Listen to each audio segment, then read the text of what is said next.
sent to burn. Nowadays they've been calling, telling me soon gonna be my turn. Head down, walk with reason, know that when the daylight dies, I'm gonna have to face my demons. Life of sin and a life of lies. The devil's gonna come when the sun goes down. The devil's gonna come when the sun goes down. The devil's gonna come when the sun goes down. The devil's gonna come when the sun goes down.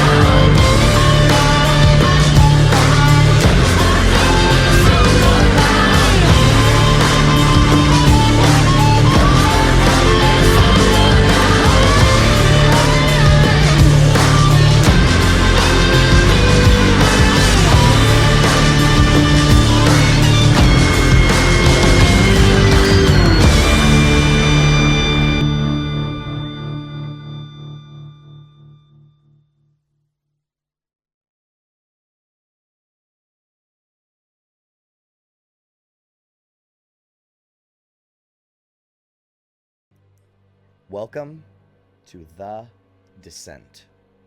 Who wants to do the recap?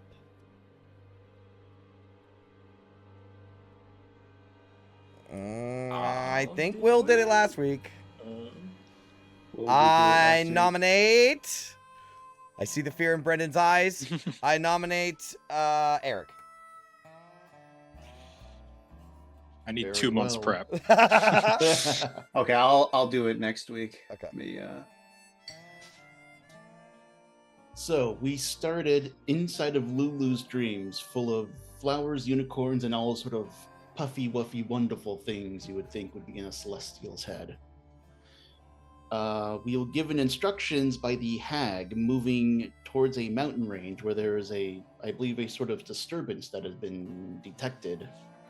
On our way there, we were attacked by winding snake-like vines that were so desperate to hug us that they were crushing the life out of us. A rather sloppy battle ensued where Ophelia's body sunk into the muck as everyone else ran around desperately trying to remember how everyone else fought. After we were successful, we continued on our way, finding ourselves in an increasingly devoid of color realm. All of the whimsy in life seeming to drain away the farther and farther we went into Lulu's dream. Approaching her memories, we saw that it was filled with a sort of black void. This darkness kind of washing over us and pulling the land away, leaving behind this writhing, tentacled mass of simply nothing. We fought desperately against it, trying to bide our time until we were pulled out, during which several of us encountered strange dreams of being held underneath a red liquid as we entered this mass of nothing. Ophelia, Tanis, and I believe August, while being pulled out of the machine, encountered a vision, both of Zariel before her true descent, as she was being put on trial by what was his name? Primus, I believe it was. As she was being put on trial by Primus. And then skipping a while later, we saw the true fallen Zariel missing an arm in all of her fiendish glory. However, this vision was not entirely one-sided, as it appears that she has noticed our presence and has in some way seen us. And we pick back up, but after having left the machine back into our proper bodies. Excellent. So the start of this episode is really fast, right? Like the descent sort of get the words on the screen sort of get shoo, shoo, shoo, shoo, as like it gets stretched into like an infinite point of light.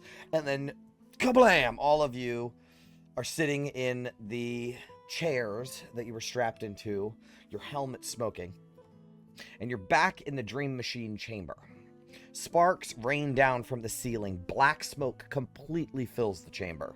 Warning lights flash. Tubes burst and release steam. The chamber is in shambles. Mad Maggie, on her little perch up high, throws her arms wide, covered in soot, goggles askew, and her wild hair singed. It worked! It completely fell to shit, but by the clanking guts of a chain devil, it actually worked! She spins in place and slaps the control panel so hard that it dents. Did you see it? By Belle's blistering balls, did you feel it? Maggie, what in the hells was that last part? That wasn't some lingering memory, sweetlings. And she's like descending down her stairs with her knees raised high, right? That was the trial! Sweet buttery Bulguras! That was the first law. All wrapped up in halos and handcuffs. No, not that part. The part where we saw Zariel and she saw us. Oh. She begins to think. And you guys will see that Lulu is stirring as the machine had, pulled the needles out of her. Go make sure she's okay. Yeah, she's, blinking. Oh, what happened? But she seems to be okay.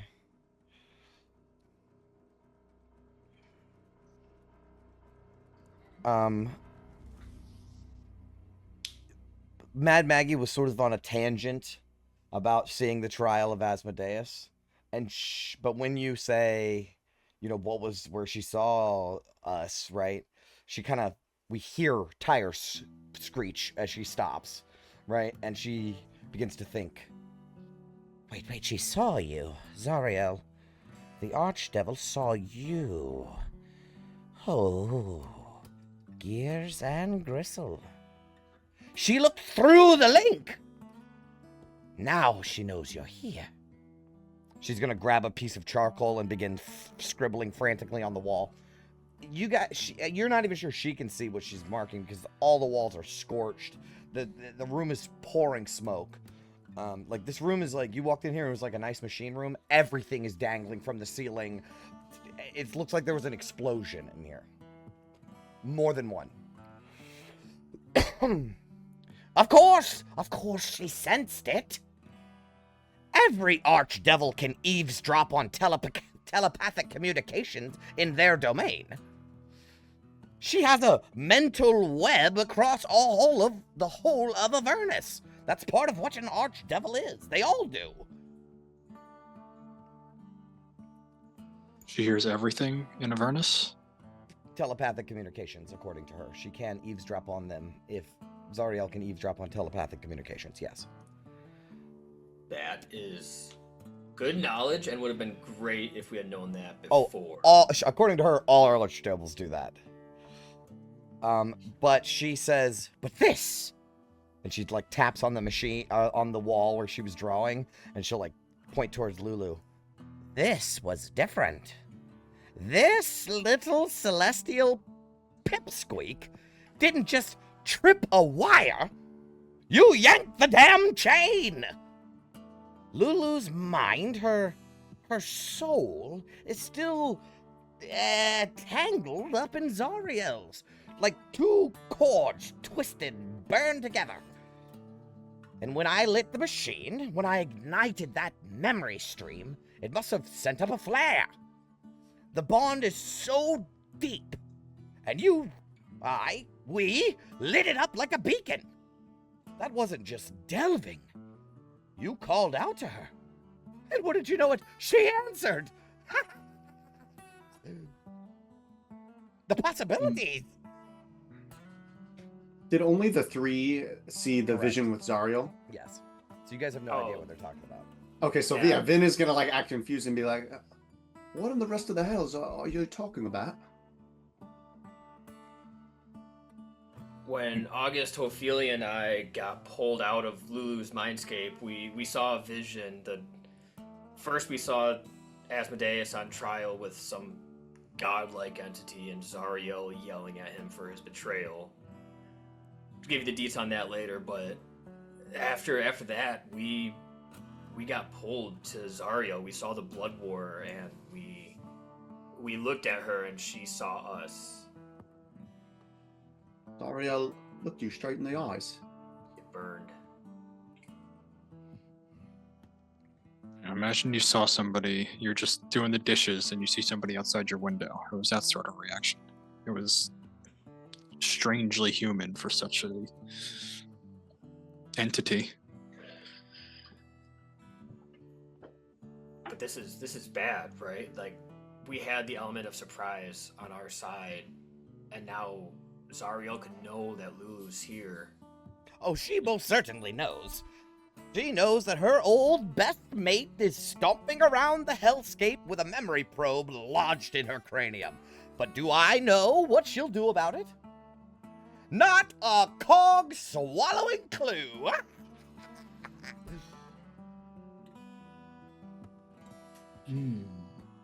I had hoped we could make introductions with Zariel at some point, but this was a little premature.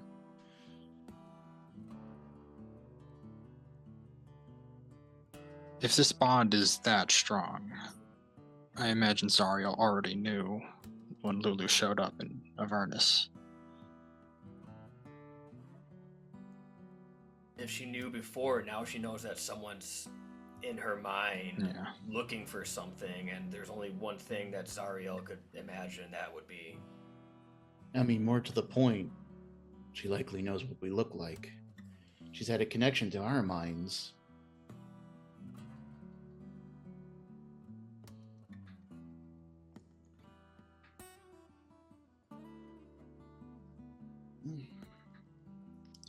Bump in the road. Now that leaves us with fire under our ass and no direct next step. Mad Maggie will say, in a moment of clarity, right? 'Cause she's been like super happy, like freaking out, having a great fucking time. Like, this is the best day of her life, right? And she'll like sort of have a moment of clarity, and she'll say, so this little thing is the Archdevil's old pal, and she somehow knows the location of Zariel's angelic sword, and you want to dig through her lost memories to find the location. But here's the question, sweetlings. How's that gonna help your little city hogtied over the sticks? Curious.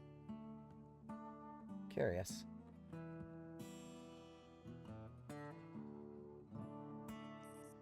Who told us that the sword could break the chains? Somebody, was that Silvira? That was Torm. Torm told us that. Okay.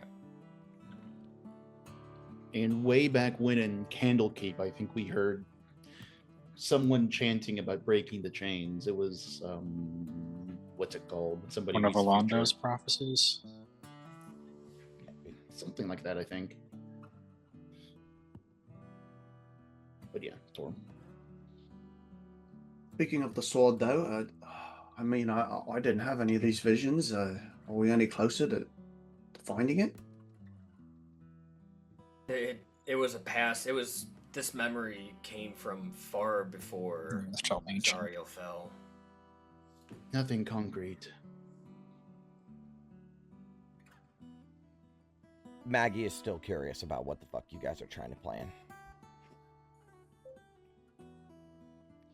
She hasn't quite put the pieces together. She has them all, but she doesn't get it. Oh, let's also not forget, we have the Creed Resolute to deal with. So we're going to require quite a lot of effort.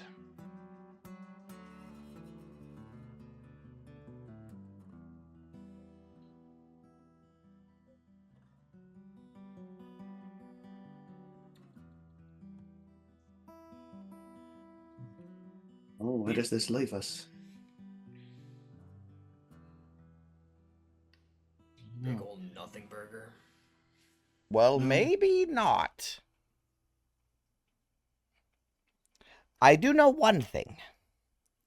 Your little Holophant has been through the sticks. That's right. Somebody went for a swim in the soul-scrubbing river, and all her memories are left floating in the muck.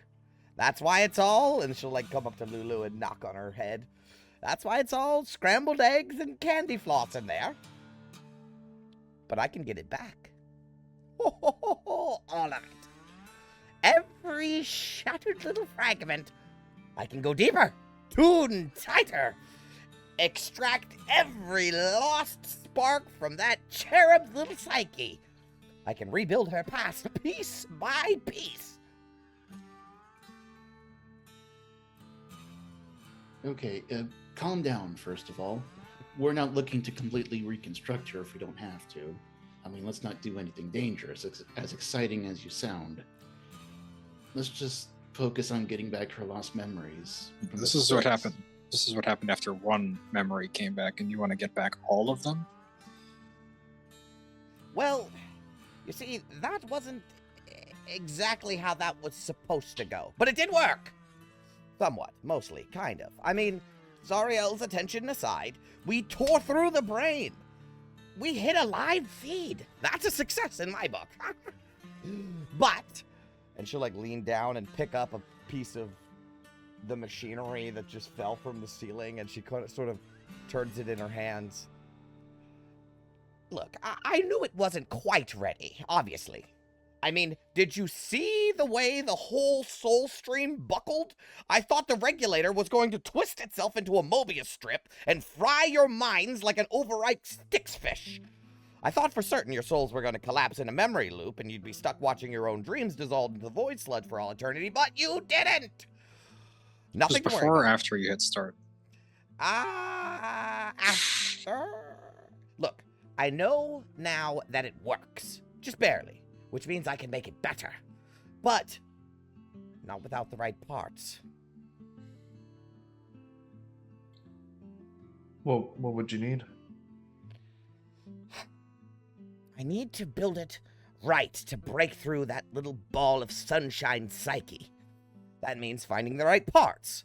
Parts that you can't just find at the Scrappers Exchange. Oh, no! A set of astral pistons, a Nirvana cogbox, a new mnemonic rotor, and a real heartstone. Ho, ho, ho! And I had no idea how hard it'd be to punch into a Celestial's mind. My poor infernal hardware. It buckled like a soul coin in a furnace. That little puffball's thoughts shine too bright for infernal iron and scrap wire. The whole system melted. I need a conduit. Something to keep the machine from cooking itself the moment I fire it up. She begins listing off, like, going in her beautiful mind situation, like, seeing all the things that she could need.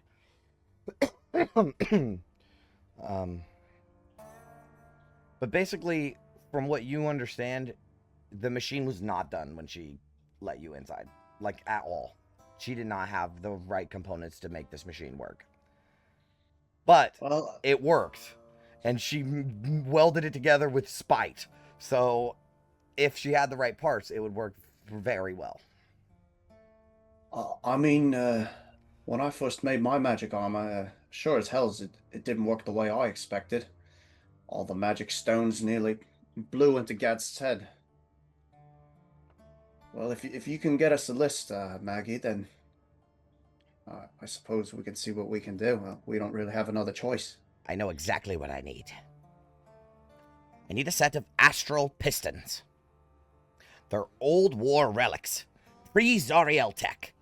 These beauties punch through the planes themselves, half here, half in the astral. They generate force like nothing else. Infernal designs have moved on, but I got the chassis that can take them. You don't just find them, though. You gotta dig up old battlefields and hope the wreckage isn't cursed or something. Second, I need a Nirvanan cogbox. Perfectly tuned clockwork from Mechanus. Not easy to come by in Avernus, mind you. Every gear aligned to cosmic law. You want to stabilize soul streams? You need balance, harmony, precision.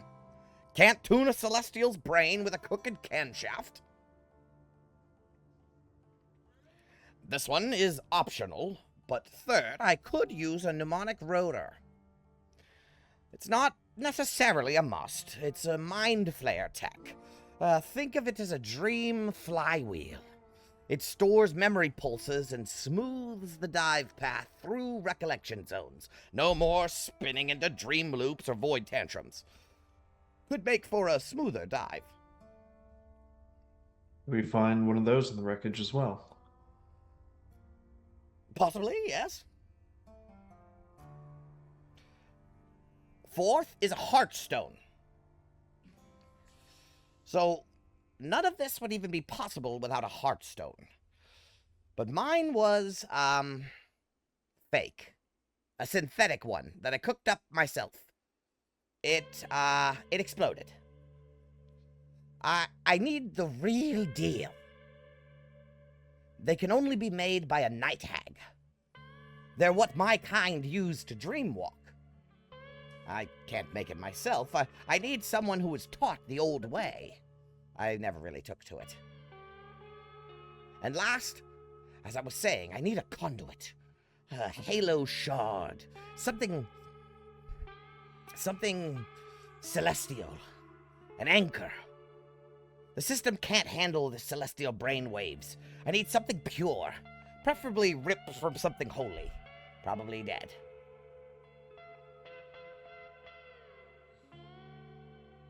We have this mason helm. They're not from the heavens, but they're wielded by a I don't think holy it would be person. strong enough. I need something of celestial in nature. It might help. They might help, though. In a pinch, I can make it work. But if you want to do it right, we must do it right. And Lulu can't just hock a loogie into it and No. call it a day. No, unfortunately not. So she suggests, like, a shard of a halo or a unicorn horn or some, like, part of a celestial, a feather of an angel or some shit, right? Something that can, like, channel celestial power. But that's it. That's all she needs. So really 4 things and an optional one if you want a smooth ride. Didn't those hell wasp nests have like celestials stuck on the outside? Just thinking, yeah, they had, or the wasp nests, they're like imprinted into the nest itself.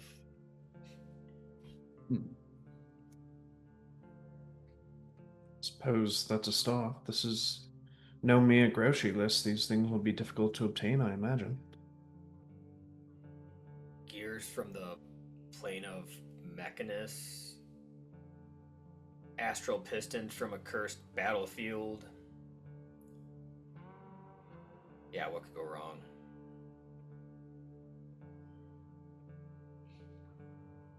So, Maggie, what is your relationship with your sister and or sisters like? Because I imagine that's where we're going to have to go for a Heartstone. Yes, about the Heartstone. You're going to need a real one, not that synthetic junk. They're not impossible to find elsewhere, mind you. But there is one person that I know for certain has one. My sister, Red Ruth. The one who killed our coven mother and left me in this cursed plane with nothing but red caps. She's holed up in a bog. Her bog. Across the Styx, a good 400 miles out. Disward of the Bone Brambles. If you're mapping it proper. I wouldn't go near her unless you have to, though. She's half mad, full cruel, and a warlord in her own right. Got her an army of corrupted beasts and things that mumble when you're not listening. She's still a night hag, though. She took after our coven mother, and she will have a Heartstone.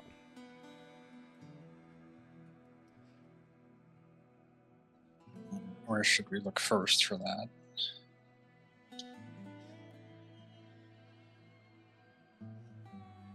Why are you digging into this Celestial's mind? Please. I can't help you fully unless I really understand what's happening.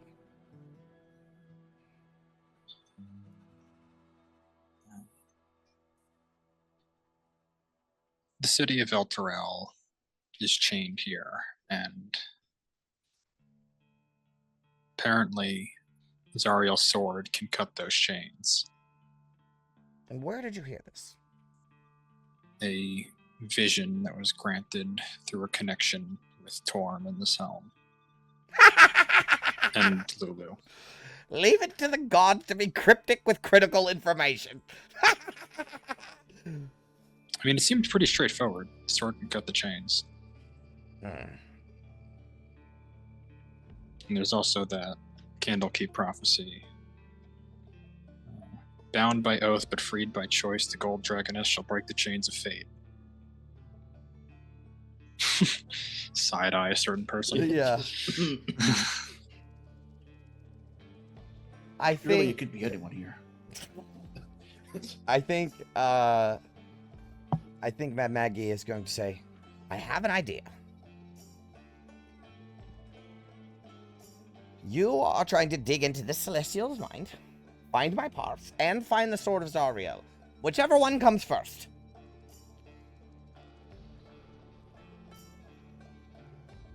I may have some leads. There's only one person that I know of in all of Avernus who likely has all the parts I need, all in one place. And that would be Bell. So, Yes, he's a bloated, petty, saber-rattling tyrant with a wrench jammed up his ass, but he will likely have everything. And sure, he's a genius, maybe even smarter than me mechanically, but he's clever and cunning. If you deal with him, you're likely risking more than you're gaining. He is still squatting in his forge outside of the Black Tongue craters. in that sort of volcano thing. Yes, that's it! But We saw it on our way down. I don't really suggest you meddle with him too much. He's temperamental. But there is another. Osira. Osira the Seer. She's not a fiend, they say. Nobody quite knows what she is. They say she's a diviner.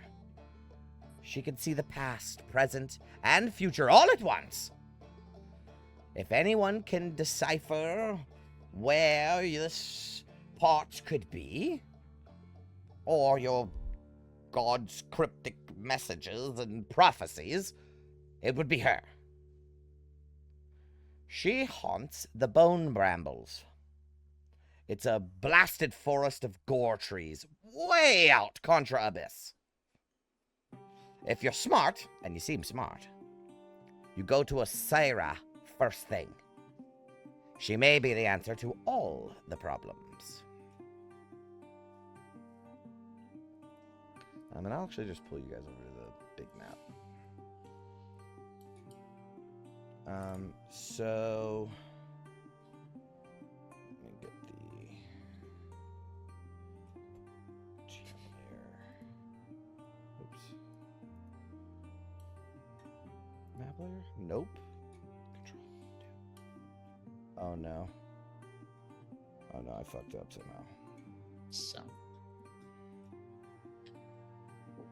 Oh no, I fucked up. What do I do? I have to move the entire map and then move it back, but I don't think I can. Fuck! what happened? I accidentally, brought my shit behind, a different layer. Okay, what if I go map, add that to... Y'all about to see some fucked up shit happen to this map. To the GM layer, and then... layer, token layer, and then... GM layer. Hey, what's this thing on the map? Token Sword layer. of Zariel? Yeah, right.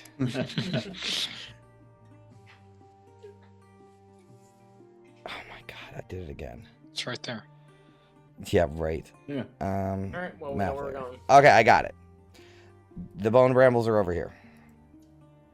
Yep, and then this area is, this whole gray area is Red Roof's Bog.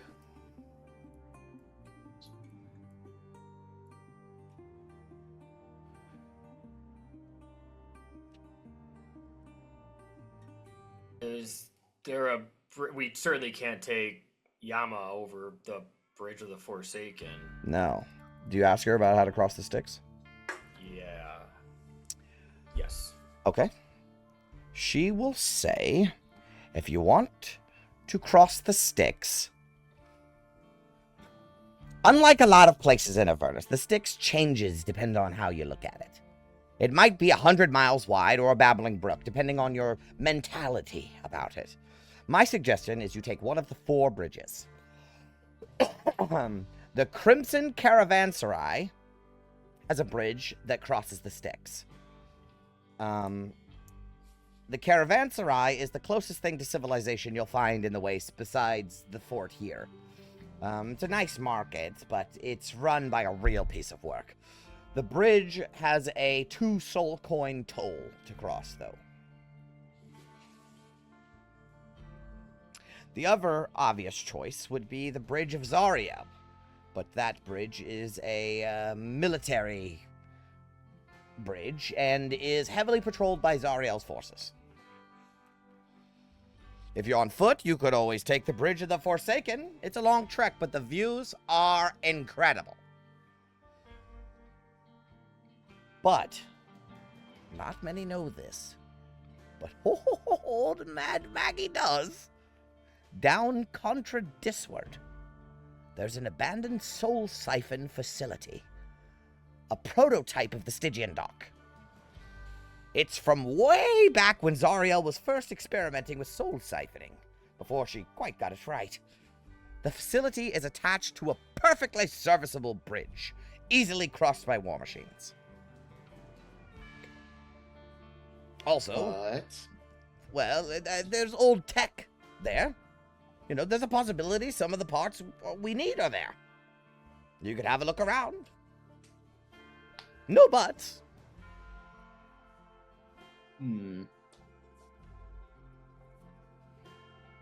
Is it this thing? I will put them on the map. Yeah. So, here is the Abandoned Soul Siphon and the Bridge of Zariel and the Crimson Caravanserai.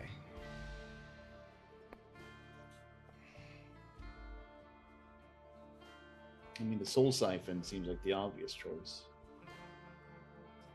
Abandoned, and there could be tech there that's useful to us then. This is going to be easy after all. Out of the way place with some good tech. Somebody's almost certainly holed up there. Not many know about it. Certainly be easier than trying to march through Zariel's forces. As much as I wouldn't mind fucking them up. You need to listen to me very closely on that subject. The war may be long gone from here, but Zariel still has her claws sunk into the wastes around here. The Bridge of Zariel, up past the Crimson Caravanserai, still actively patrolled by her forces. There's the Soul Siphon Dry Dock. She will show you that. It's called the Stygian Dock is what they call it. But it's a Soul Siphon facility. There. Oops. There. That is for Zariel's flying fortresses. They call it a Stygian dock. It is full of soldiers. You've likely seen the Dock of Fallen Ruin, I assume, crawling with them. And along the shores of the Styx, a few miles contradisward from here, is an infernal watchtower. That's one of maybe a dozen or more that dot the Styx. They monitor the waters for demonic incursions.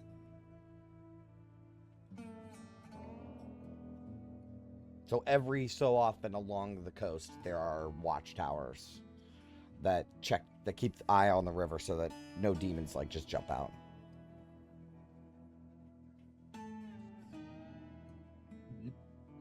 mean, we could also try the Crimson Caravan something. Mm-hmm. But we would need at least 4 soul coins. Very expensive. We only have 5 on us now. Well, I mean, if we're running an errand for you, Mad Maggie, perhaps we can reach some sort of compromise. You front the money for us to retrieve these parts, and we retrieve said parts.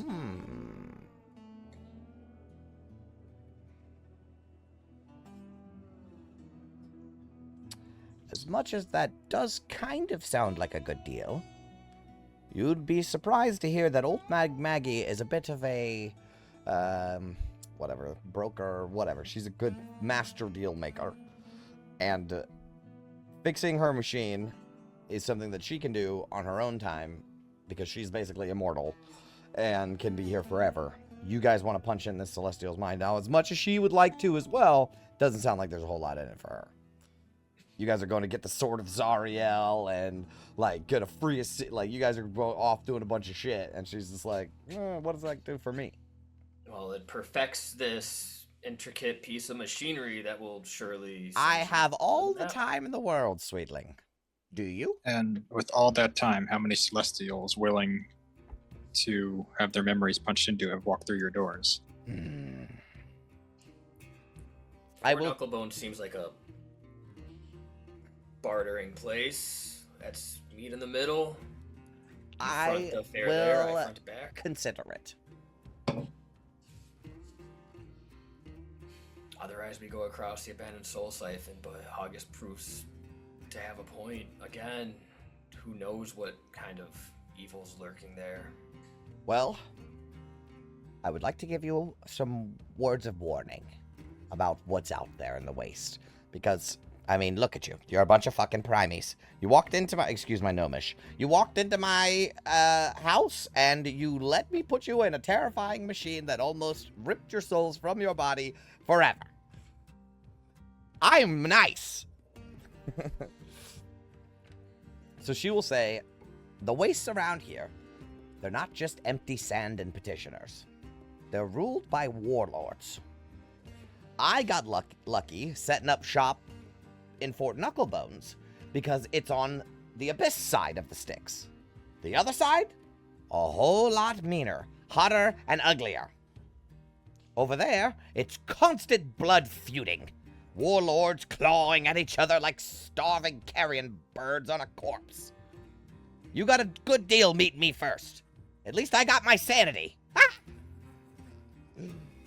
Those other bastards, they make your old pal Ragadraga look like a lovable lemure.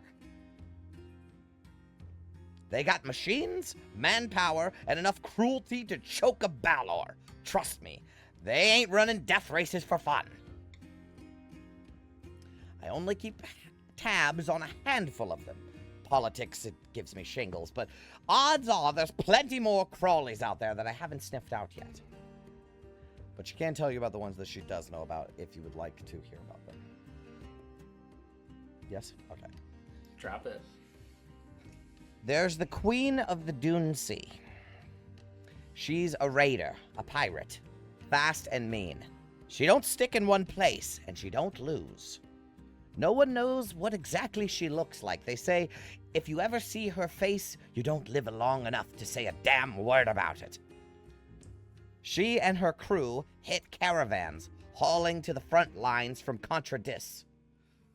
Even the Hellrunner, you know that train? They even hit that.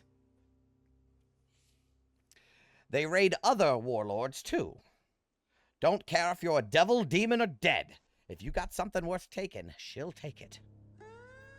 They call her the Ghost of the Wastes.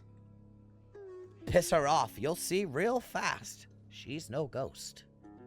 Next thing you know, up comes a massive infernal hydra, snapping your rig in half like a twig. Just before it swallows you, you'll spot her ship on the horizon, sails stitched from the wings of ancient red dragons. She rides a Titan-class war machine. They call it the Iron Wake. This thing sails the dunes like a ship at sea. And the Hydra, that's her little pet.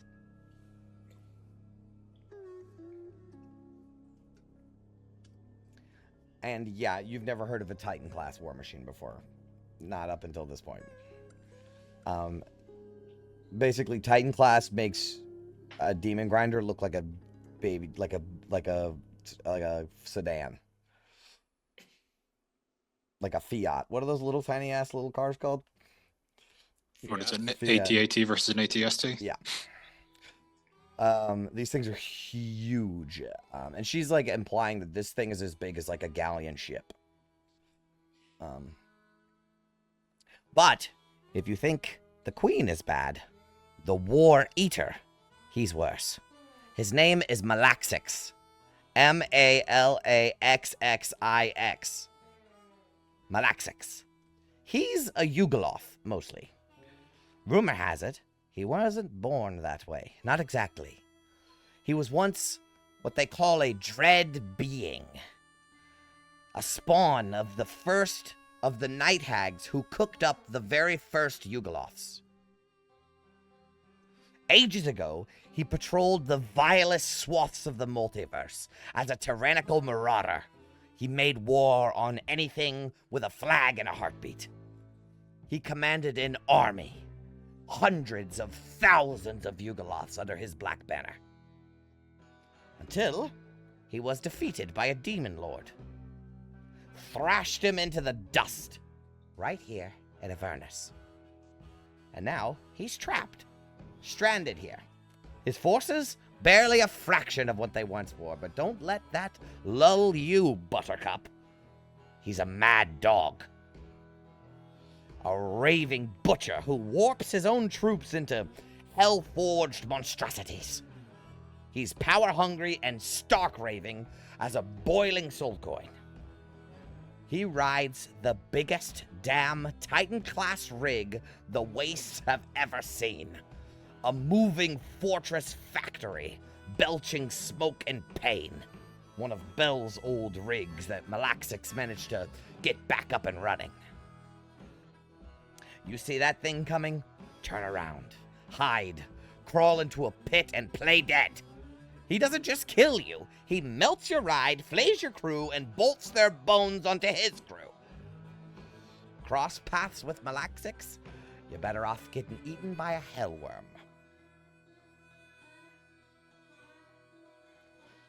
There's one more warlord that I know of. Up Disward. They call him the Red Disciple. Real piece of work, that one. Thinks he's the chosen of Tiamat or some such drivel. Real fanatical zealot type. But he's no simple preacher. This one's a knight. A warlord. Riding a manticore like it's born to him. He lives up past the Styx, the base of the Ashen Peaks, in a black tower jutting up like a splinter in Hell's Heel. He commands a whole flock of Abishai, plus a pack of undead. Some say he's got dragons, too. Not just wormlings, mind you, full grown. One white, one blue, circling that tower of his. Maybe he is the Dragon Queen's chosen, or maybe he just says it loud enough that even the dragons have started believing him. He's pretty reclusive, sure, but don't mistake his quiet for weakness. If you catch his eye, he won't send a war band. He'll send a message. One you won't live long enough to translate. Those are the warlords that she knows about, but she is certain that there are more. Those are just the big ones that she knows about. Like, those are the main big players. And, of course, Red Ruth as well. She's told you about her. She's a warlord in her own right. Those, like, Grace Fëanor are just, like, so small that it doesn't even matter. No. If you ask her about that, do you ask her about that? Yeah, I'll be like, you didn't mention Grace. Ah, the Graces, yes. Hold on, I have notes on them, too. There's an Icker Lake with a wall around it. Contra Disward. From here. Undead demon patrols. That's the Gilded Reaper's spawning trees. That's the Graces' territory. They do not play well with others. Steer very clear of them. They won't bother you if you don't bother them.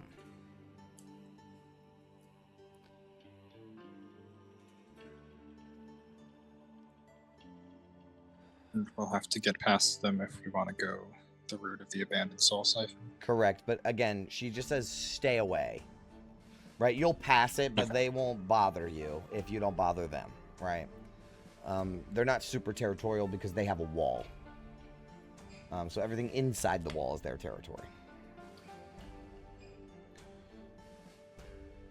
I think the only other thing that she wants you to watch out for is if you're heading into the waste, don't go contra abyssward from here. So don't go east of here, because that's hellworm territory. It's their hibernation season, but you don't want to stir them.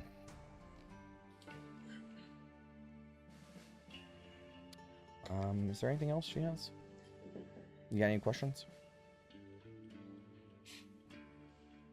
But you said Belle has everything we need. Oh, for sure.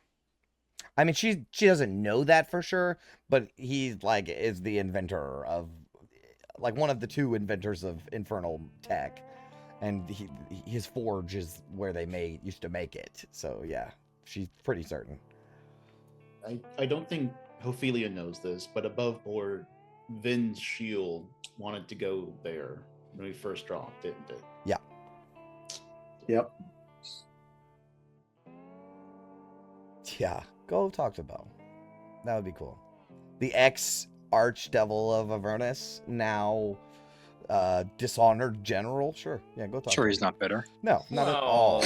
We wouldn't dare, we could always just go do what Gargoth wants. He promised to help. You could.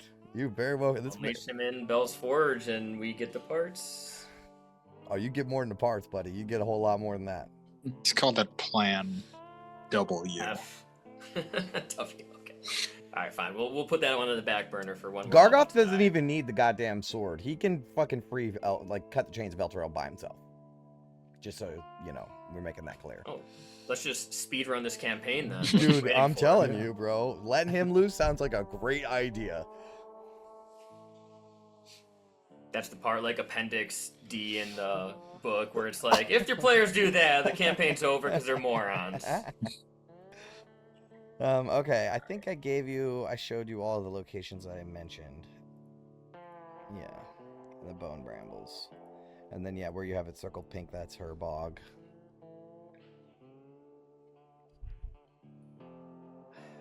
So abandoned soul siphon it is. If it really is as rough as she says, I think we need to keep as many resources as we can. 2 soul coins is just something we can't do right now.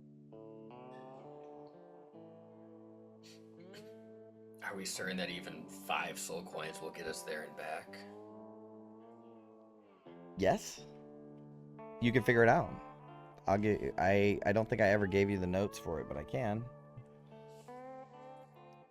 Let's assume we asked Gunnar like the basics of, how far does the soul coin get? Oh yeah, no, you guys would have access to the information. That's only fair. We're about to go into a hex crawl here soon. Yeah, I mean it says we're War Machine class, we're a Tormentor, hexes per charge. Oh, it does say that? Yep. Okay, cool. Oh wait, how many charges are these fully charged soul coins? I think so, right? Then 9 hexes. Yeah, I believe we established that. 1, 2, 3, 4, 5, 6, 7, 8. So we've really got 18 Yeah, hexes of range if we want to get back. I think we have enough hexes then. Assuming that whole Or I field doesn't guess- pump any into that maul of hers. More like She's 22. holding them. Hopefully they give me the soul coins. I am perfectly capable of keeping them safe. I guess we've got- Oh, but you get more miles per gallon the more charged it is. Right? Yeah, that's what I'm saying. Like 3 charges gets us 9 hexes. Right.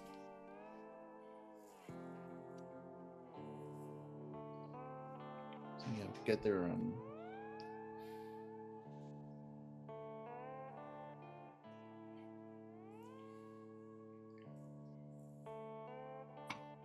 I love me a good hex crawl. Yeah. Get this started. I know, it's about to happen. Yeah. Okay. Well, while you guys are, like, going over plans and stuff, Maggie's, like, her mind can't stay still for too long, so she's already started fixing her machines and shit. And suddenly, flicker, flicker, flicker, flicker, flicker, flicker, the lights go out. And in fact, the whole fucking system and the whole place shuts down. Right? It's just like... Why does that keep happening here? It seems to be more and more frequent. Ah, damn it! All to Asmodeus's armpit! I knew it! The dream machine fried the ley line. Don't worry, sweetlings. Just overclock the power, that's all. She starts trying to work on the machine some more. But I mean, it's not like you've been using that machine every day for the past week, right? That's been happening. She like opens her mouth like she's gonna say something and then like starts working on our machine again. And there's someone bursts through the door. There's like the door kicks open, right? And there's a red cap. And he's like, boss, I gotta talk with you now. And Mad Maggie will turn to him with a wrench in her hand and she's like, calm down, boss. My dream machine here just cooked the system. It's an easy fix. I'm sure the furnace master can have it back online in an hour or two. And the red cap will say, it ain't your machine, boss. It's the furnace. It's real bad this time. And Mad Maggie is like, shit. Give me a tick, will you, dearies? I'll be back in a moment. And she's going to march angrily towards this red cap and literally grab him by the ear and drag him out of the room to the hall outside the door. She closes the door behind her.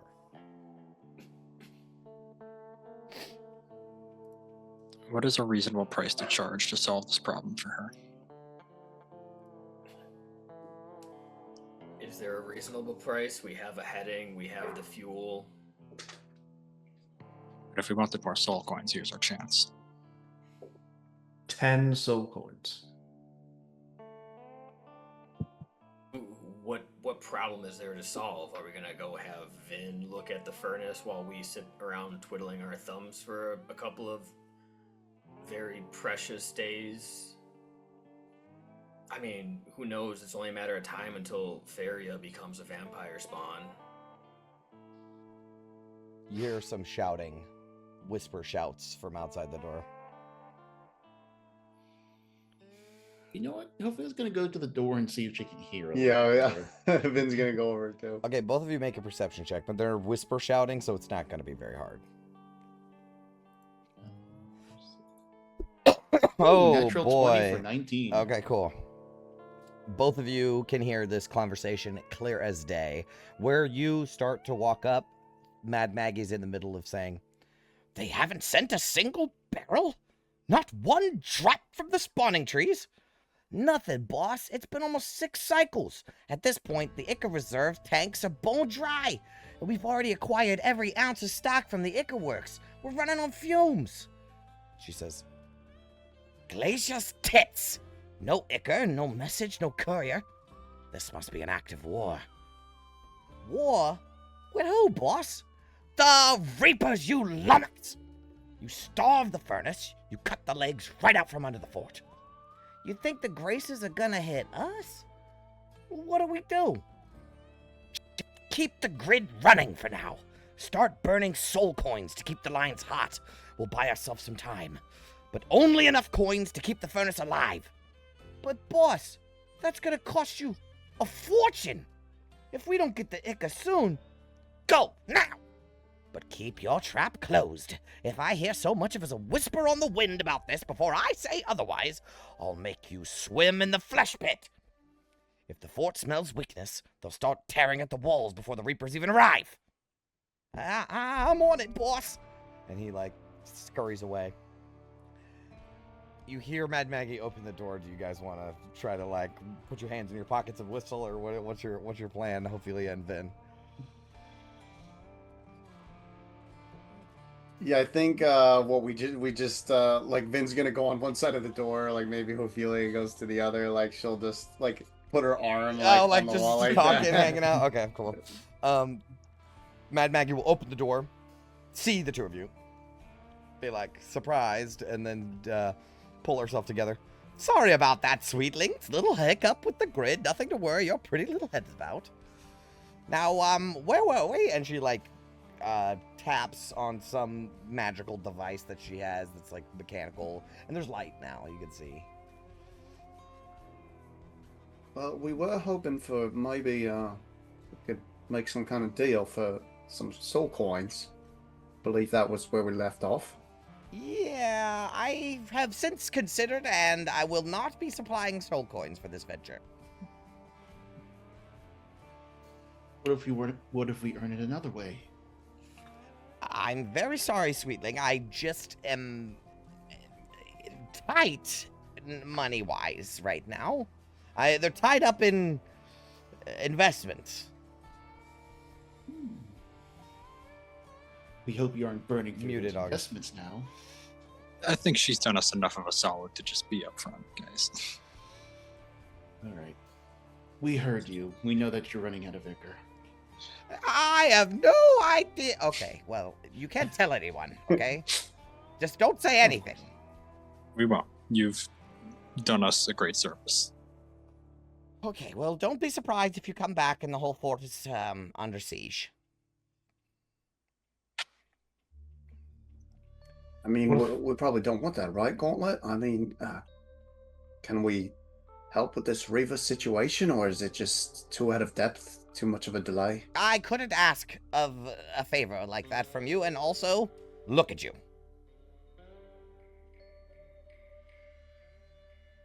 Don't have to worry about us. It's also You a have to vested. worry. Go ahead. I was gonna say you have to worry for what it sounds like about your own fort right now. And what I believe Ophelia is trying to get at is that we can perhaps help each other here. And plus, let's be honest, if you're under siege and Fort Knucklebones falls by whatever it is that wants to come for you, then we lose the only thing that we have standing for us, being this machine. There is a vested interest for the both of us to help each other. This is Jay talking. This is a massive twist for me.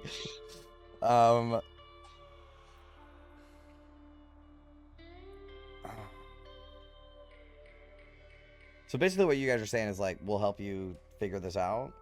If we get the ichor flowing again, then we get a few soul coins to pad out our trip. It sounds like a great fucking deal to her. Like, great deal. I'm more worried. That's true. I'm more worried about if this place falls. Yeah, I mean, we need to get back here. We're going to go on a whole journey in our war machine, and if we even do return, we're just going to return to a siege. We can't have that. Yeah, if there's a warlord and Zariel both attacking this place from different sides as we return, it might be... The dream machine might be in jeopardy. One of the few places that's actually somewhat friendly to us. Plus the crows are here. We need to protect them. So, Mad Maggie will kind of give you the rundown. And I'm just going to have to give you the rundown of what's been going on as Jay, because I don't have any fun scripted stuff for this. But basically, for the past however long, ichor shipments for a very brief period of time were dwindling. Like, there wasn't as many coming. Every shipment that arrived was full, but it wasn't as frequent. And then it just stopped. And this has been like a while now. And they've just burned through all of their reserves. To the point where now the furnace just turns off because it's running out of gas. Which she'll explain that's why the power outages have been happening, is because they're just out of fuel. So she's had to get rid of, basically acquire every drop of ichor in Fort Knucklebones. So if you tried to buy something from the Ichor Works or basically anywhere in the market or anything, it's gone. You guys happened to buy the last of it. Like the last time people were able to buy it. So now they are fucking bone dry.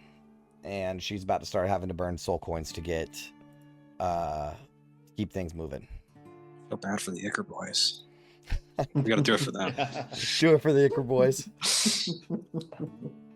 But she will say that she has no idea where to start. Like, she thinks it's a bad idea to just go knock on the fucking Reaper's doors. Also, she doesn't really know you. Like, Mad Maggie doesn't. You know, like, she doesn't know your fucking skills in diplomacy, right? Like, this is warfare. So she's not exactly sure where to start. She has no leads. She honestly likes to let the fort run by itself, and she pays no attention to it. So every rumor that you've ever heard about Maggie is almost entirely wrong. She really, truly just stays up. She set up the fort so that it could run by itself.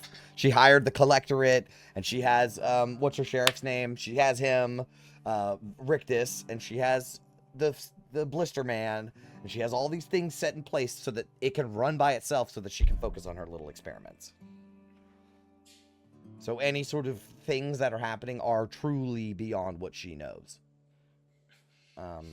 She's not this all-knowing person of the fort. She's really out of the loop, to be honest. Well, we're having to go by the spawning trees anyways. If we try to solve the problem on our way,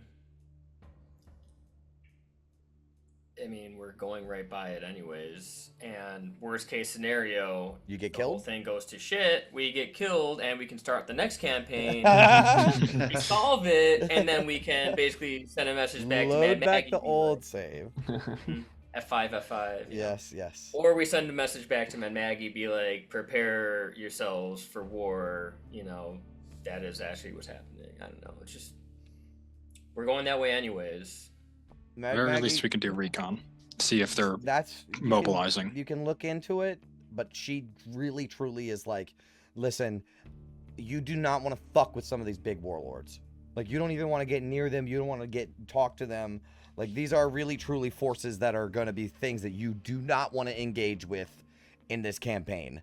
Like, they're going to be out there in the world, and it may be inevitable, but there are big figures that you don't want to fuck with. And Fëanor Grace and the Grace's family are one of them.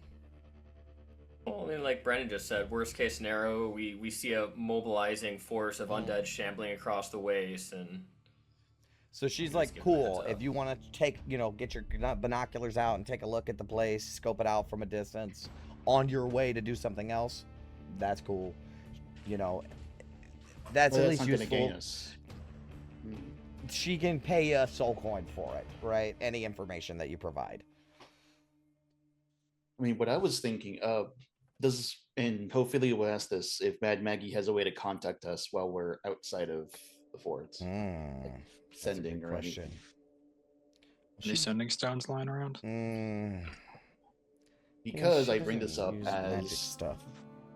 Maybe what we could do, we go to the abandoned soul siphon first. And she does her research. If there's anything she wants us to do on our way back, after we, look for parts and supplies at the soul siphon, that way we're not going out to the spawning trees and kind of doodling around without her knowing what she wants us to do, if she wants us to do anything. Maybe in a few days' time, she says, "Oh, I heard a rumor about da-da-da-da-da. Can you go check it out?" That gives her some time to scope things out.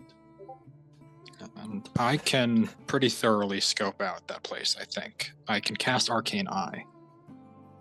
And so I can sit in the war machine and for an hour send an invisible scrying sensor and just fly around that entire place. I should also say, this will also give the game master time. Well, I will also add that Mad Maggie does know a little bit more about Fëanor and the Graces than the other warlords. So Fëanor Grace is an extremely powerful necromancer, borderline lich. She's not sure what she's doing here, but she animates like demon corpses, basically. Like, she fuses demon. She makes flesh golems out of demon corpses, and those are her minions, and they are smart enough to drive war machines and do it not so bad. Fëanor has this sick-ass fucking necromancy tower, like Minas Morgul type shit. Beam of energy shooting into the sky with fucking wraiths flying around it and shit. She stays mostly to herself. It's her brothers you gotta worry about. She has 2 brothers, Geist and Baby.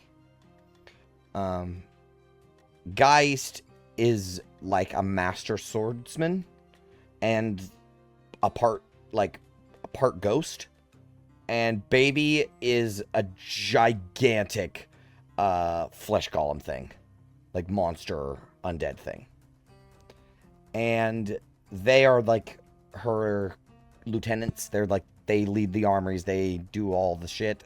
They're the ones that you really don't want to encounter because they will fucking kill you and not even ask another question about it. They do not fucking care. Yeah, we're just more bodies for them. Yeah. On our way into Fort Knucklebones, we saw that war rig that had the necromantic symbols, assuming those are Grace Fëanor's, right? Mm-hmm. But there was also Demon Ichor, like about the area, was there not? Was there?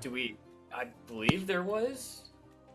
I'll have to go back and look at my notes. Do we think that maybe something is attacking the Demon Ichor convoys and it's not Grace Fëanor trying to attack Fort Knucklebones, but something else trying to cut Fort Knucklebones off? Maybe, but it'd be weird that they wouldn't say anything about it. Like, if they were being attacked, they were still getting stuff through, just at a slower pace. I assume they would have mentioned, like, hey, we're being hassled. Was Raga Draga driving for you when he was going out doing those things? She's like, Raga Draga never drove for me. I hate that little fucker. Well, hated. Past tense. So do we think it's them then? Whoever was hiring him, trying to undercut Maggie? Whoever hired Gunner. I don't know, it seems like they were stockpiling parts. I don't know if Maggie knows about this, by the way. I don't think you mentioned it. I thought you mentioned something about rigging the races, maybe? I don't think we even mentioned that. I don't think you did either, to be honest. But if there's... I mean, I'm just spitballing ideas. You said that there's convoys bringing Demon Ichor in. We saw a necromantic war rig destroyed with Demon Ichor lying about on the ground. Something else could have been attacking those convoys. What's that? You said there was a warlord, but he operated on the other side of the sticks. That Yeah. was some sort of marauder. It probably wasn't him. It's all just speculation at this point, I guess. I mean, now I am curious to scope out the place a little bit, just so we're aware of what our surroundings are around here. And along the way, we could try and look for any other raided caravans.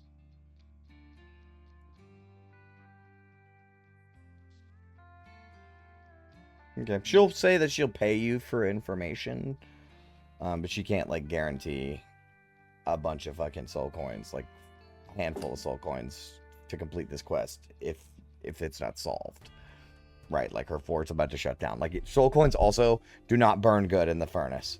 Like, they do not last as long. So she is literally going to burn a fucking fortune. And once there's like a soul coin shortage, there's going to be a big problem. Like, bigger than not having power, to be honest. Yeah, no power or money.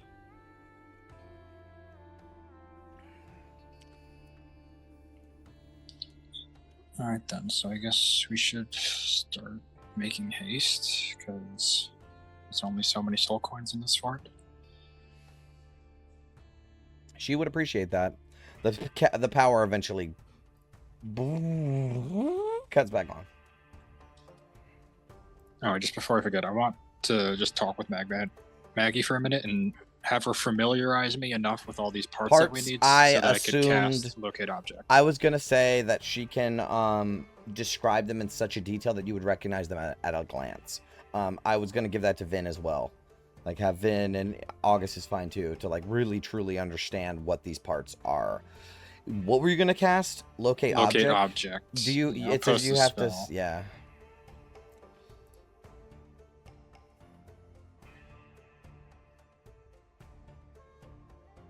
Yeah, familiar to you. Okay. Yeah. Alternatively, the spell can locate the nearest object of a particular kind. Yeah. So I guess Nirvana and Cog Cogbox. Mhm. There's only going to be one of those in 1,000 Yeah, feet. that's fair. Yeah, for sure. I'll say that's cool. I mean, in the scope of 1,000 feet seems like a lot, but in the scope of a giant hex crawl, it's not that much. Yeah, no, it's just like when we're in an area. Yeah. Like we're in the siphon place. Yeah. It's like just scan through, For see if it's sure. around. For sure. Good thinking, August. Yeah, so Mad Maggie can explain to you guys like in good detail about each of these parts so that you're like are familiar with them enough to recognize them at a glance. So I could if you ever see one, I could be like, that's whatever it is, so that you know.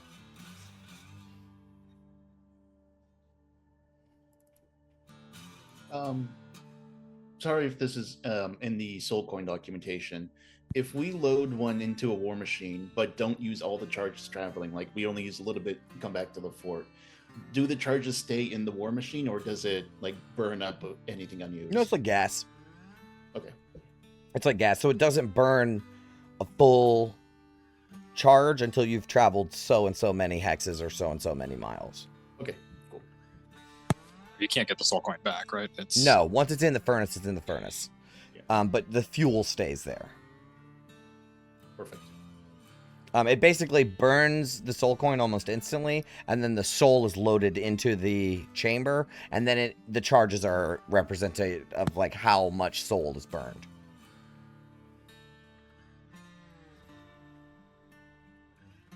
Well, I'm really happy that Abe managed to not get trapped in that soul coin that one time. Yeah, that's true. All right. Well,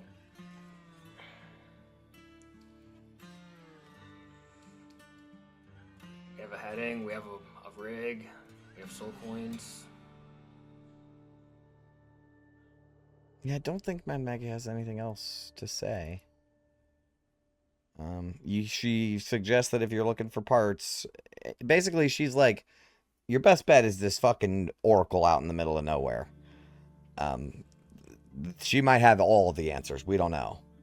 Right? But there are other options as well. Like you could head straight to the bog. You could go to Bell. You could take whatever bridge you want, you know. She just highly recommends you try to go see Osira first. Because that might, like, she might be able to tell you where all the parts are. Yeah. But along the way, it's probably going to hit by the abandoned soul side. Oh, she did say there the may Bone be Bramble's parts. on the other side of the fucking map, so there's going to be quite a bit of adventure to get to that point. I know. But I don't think we're going up to the Bridge of Zariel is what I'm That's saying. fair. That's fair. That's fair. For sure. I wouldn't.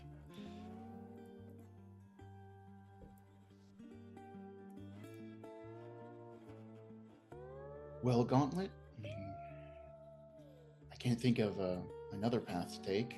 Oh, yes. Oh my god. I remembered. I do have a way for you to contact her. She is going to teach somebody a ritual for summoning one of her imps. Who wants to learn it?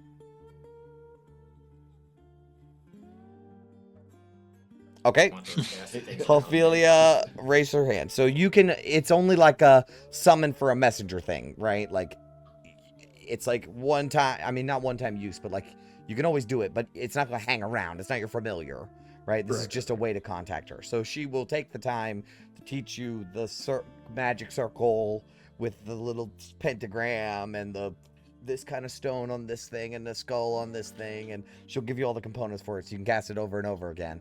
But basically, it's like a 10-minute ritual to summon one of her imps. Okay. And that's the way to contact her. I did think of that. So that's the way that you can contact her. Because the imp can always just fly back. Do the imps have names? Yeah, Pins and Needles. Can we get- Needles is the one with all the needles, and Pins is the other one. I was gonna say, can we get Pins? Because I mean, he's hilarious. Sure.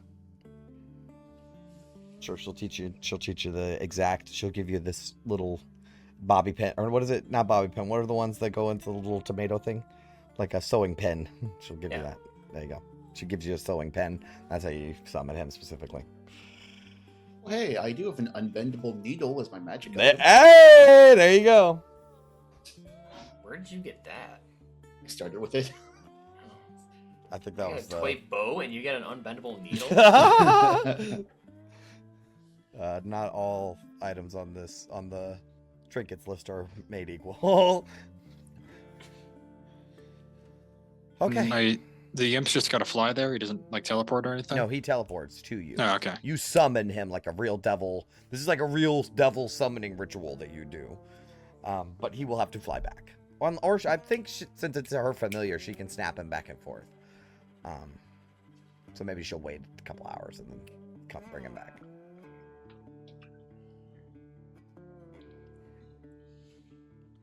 But the imps can basically take care of themselves. Like, they can fly back if they need to. But it is an instantaneous, not instantaneous, 10 minutes, right? But like instantaneous summon of the devil.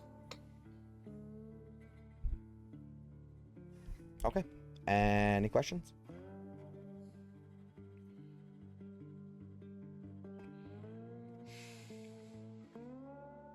No.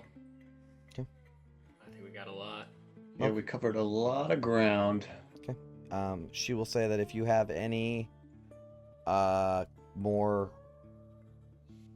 questions for her, Oh, you know. yeah, you know how to reach maybe, her. you know, we're not asking for soul coins, but like maybe just like a stamp that lets us get in without having to pay chits again. Sure, she can give you something. Sure, we're for short that. on those. Sure, so- sure, she can give you something like that. I imagine she has something. She's got to, right? For like her personal shipments and Invoice. stuff. Yeah. So I bet I mean, it's just like you just got to show you got stuff. So theoretically, we'll be coming back with some of the most valuable But I parts. thought if you That's true. came through the Maw gate, I thought we had to pay. No, you still go through the Oh, same okay. process of like if you have Oh, then shit, yeah, then never mind. you're good. But I mean, I'm pretty sure she can provide you with something that'll get you back in and out. Yes. There has to be like some official seal. with Definitely. Mad I think it's some kind of cog that has like a imprint on it with like a crow or some shit, and that's her like symbol or whatever. So you can have that, sure. No, I got nothing else. All right. So Mad Maggie is like, well, I'm gonna go fix my machine. As like another piece falls out of the ceiling and crashes onto the floor. And I'll get the places for the parts ready. If you have any information for me, I will pay you a soul coin for it. If you could solve the problem, that'd be different, but she seriously doubts that there's anything that you can do about it. So, okay. That's it for Mad Maggie? Yeah, no, thank you, Maggie. We've sorely needed direction, and you've provided a lot of it. She is just happy to have dug into Lulu's mind. And she's also super pumped still about seeing the trial of Asmodeus. Like, that was like the coolest thing she's ever seen. And it made her really, like, it really inspired her to be like, my machine is gonna do some shit. 'Cause not many people have seen what you guys saw. Okay. All right. You will be escorted out by Mickey, the giant flesh golem. He will lead you back up the stairs and then to the elevator and then ka-chunk on the lever and go back down the elevator, and you guys can make your way back into the fort proper. Throughout all of this, how has Lulu been doing? She's fine. She's fine. Alright. She honestly is a bit lethargic. But it's probably because she had a bunch of souls crammed in her head and then ripped back out again. And also like dredged up like a really deep memory in her mind. But she likes Maggie. She really does, surprisingly. If, you know, it doesn't seem like it's one of those things where Lulu like hates evil, but Mad Maggie just doesn't show the signs of real evil. She's like kind of gross. Surprisingly reasonable. Yeah. I mean, crazy. Seems but- more negligent than like straight up evil. Right, Yeah. right. Which isn't like a core alignment fit problem. You know what I mean? So I think Yeah, Lulu's it's still kinda... criminal negligence, but Right. Well, maybe more, leaning towards the neutral alignment. She just likes her experiments, man. She just wants to build some crazy shit that nobody's ever seen before. She seems like one of the nicer and more reasonable people we've met in hell, to be honest. She doesn't really seem like she belongs down here. She doesn't. She's not from here. She got trapped here. Hmm. Her sister, however, that's a different story. That's a squarely evil one. Yeah, I'd say so. I feel like If even Mad Maggie is like, try not to go see my own sister, that might be. Yeah, I don't think that night hags killing coven mothers is something that happens very often. No, so, rarely, yeah. very rarely. Hags are less powerful without a coven. Bingo, dude. That is so astute, right? Is that yes, they are less powerful when they're apart. You know what I mean? That's such an interesting point. So why would she do that?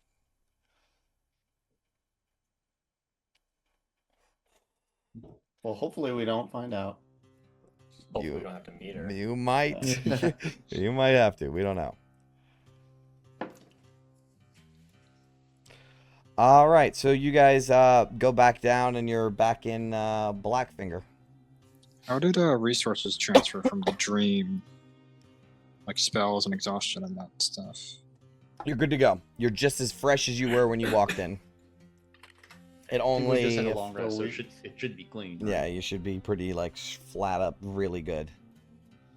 But I mean, yeah. Speaking of that, are we trying to leave today? Are we trying to like? How long have we been awake, and how long was this little escapade? Well, actually, you know what? It is kind of afternoon because you did meet with Maggie after a whole day of shopping and stuff too, and fixing the war machines and everything. So it is getting later for you guys. I maybe wouldn't leave today.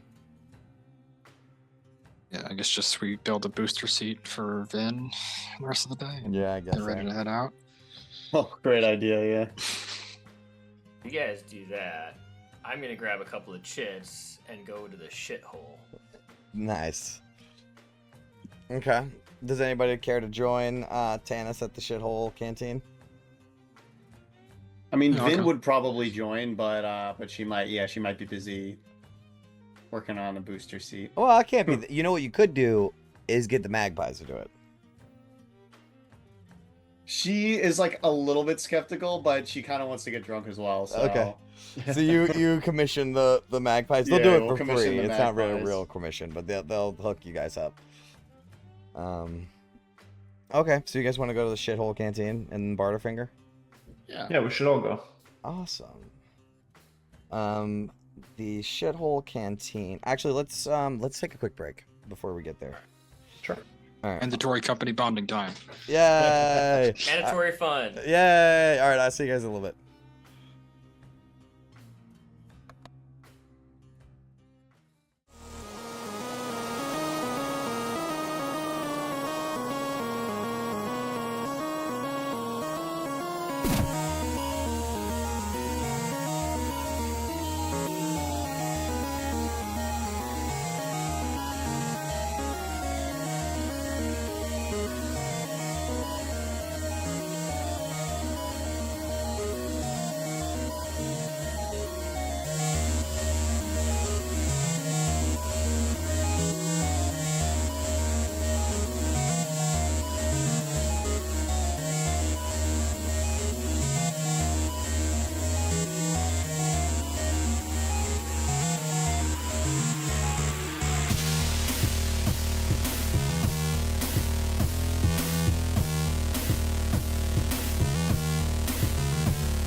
And we're back. Somebody talk? Check. Perfect. All right. So you approach the stairs to the canteen, which is built off into the side of one of the cliffs in Barterfinger. It overhangs a big portion of the market, and it's standing on these rickety ass stilts. And the whole building shakes when people stomp up and down around there, especially the furnace golems that stomp in around there. As you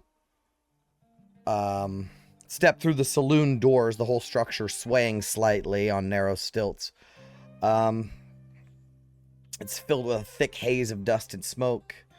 There's patched, the ceiling isn't really, like the roof isn't really there. It's just a bunch of tarps.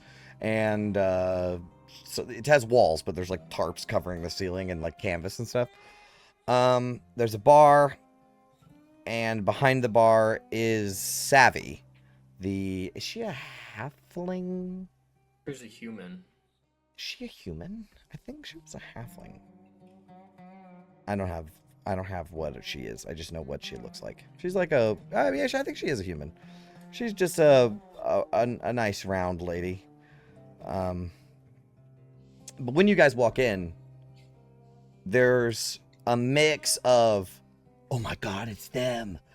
It's the dudes that killed the Fragatraga, and then a mix of, fuck you, you fucking pieces of shit, right? But Savvy seems very happy to see you. She's like, oh, the darlings of the Doom Run. Just stopping in for one last little bit of civilization before we go on our way. I guess that's what you could call this place. Where's Gunner? off to better things, I suppose. And he didn't say goodbye. Typical constructs. Baldur's Gate goodbye, you know. Typical. All right. Well, what can I get you? How many chits do we have? 185. Oh, okay. So Rustwater's 3 a mug, Dreg, which is pretty bad, 2 chits a mug, Rot Gut Grog is 4 chits, and the Shitfire Special, which is a shot, is 8 chits. And then you could have some brandy for 20 chits a piece for a drink. Oh, let's get the good stuff. Yeah? Not the brandy, but No, shots for everyone. Shots? Okay. Yep. She'll Come give on, we you... got to get shots all around. I haven't had any since Baldur's Gate. I mean, if we're going on a long journey, this is the time. Hell yeah. Savvy's so fucking pumped because this is her special mixed drink, right? This is like the house special. So she fixes a shit fire for everyone. You don't know what she's mixing up, but 2 of the bottles she grabbed had a skull and crossbones on it. And they were green. And there was a plume of smoke that also formed a skull when she popped the cork on it. Ben, did you prepare purified food and drink today? My literal description is Savvy's own disgusting mix. Tastes like piss, burns like hell, and keeps you awake for 3 days. So she poured a shot for everybody. Yeah, she'll make one for herself too. Fuck it. But there you go. Yeah, you got one. There you go. To surviving, I guess. To making it through the wastes alive. You're right, Tannis. To pissing off the boss bitch of the hells. Right to the top. So you're the only people on the plains that I would trust all this with. Where's my drink? Oh, Lulu, you want a drink? I guess. Everybody Last time you seems... spit it out. Everybody I but- seems- prestidigitate Lulu's to make it taste like cotton candy. Okay. She smells it. Ooh, this is great. Okay, I'm ready. To friendship. To friendship. Okay. She knocks it back, spits it out immediately. For the rest of you, it is so fucking nasty. It's nasty and it burns. Oh my god, it burns. It's, you know that when it comes back up and goes up your nostril, kind of like drinking vinegar, dude. It's awful. But Savvy will throw hers back, tap it on the counter, and say, "That one was on the house." And she'll pour another one for everybody. Really have made a name for ourselves.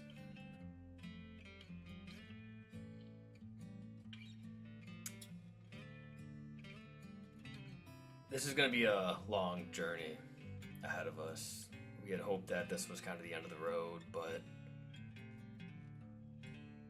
I just wanted to let you all know that Ophelia, we've had our differences, but after seeing what you have to live through on a daily basis,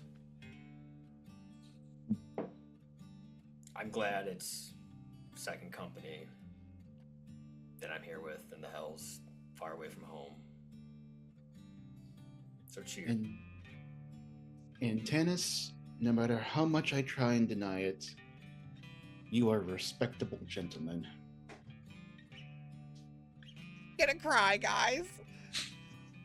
I'll have another drink to that. We may be far from home, but as I've said before, I mean, the lot of you, the only family I really got at this point.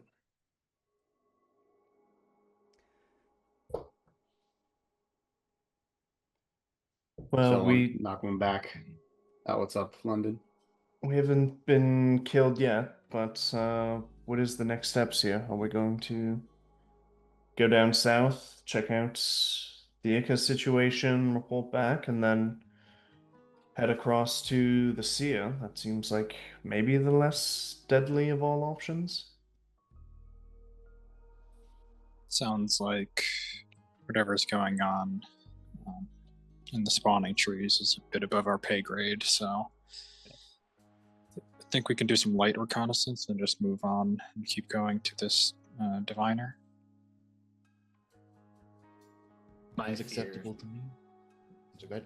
Agreed. I was just gonna say my fear is that we will find this diviner who will do nothing more than send us on our next wild goose chase. Gods know whether or not she probably doesn't have astral pistons and mechanisms and arcane artifacts at her whim. So just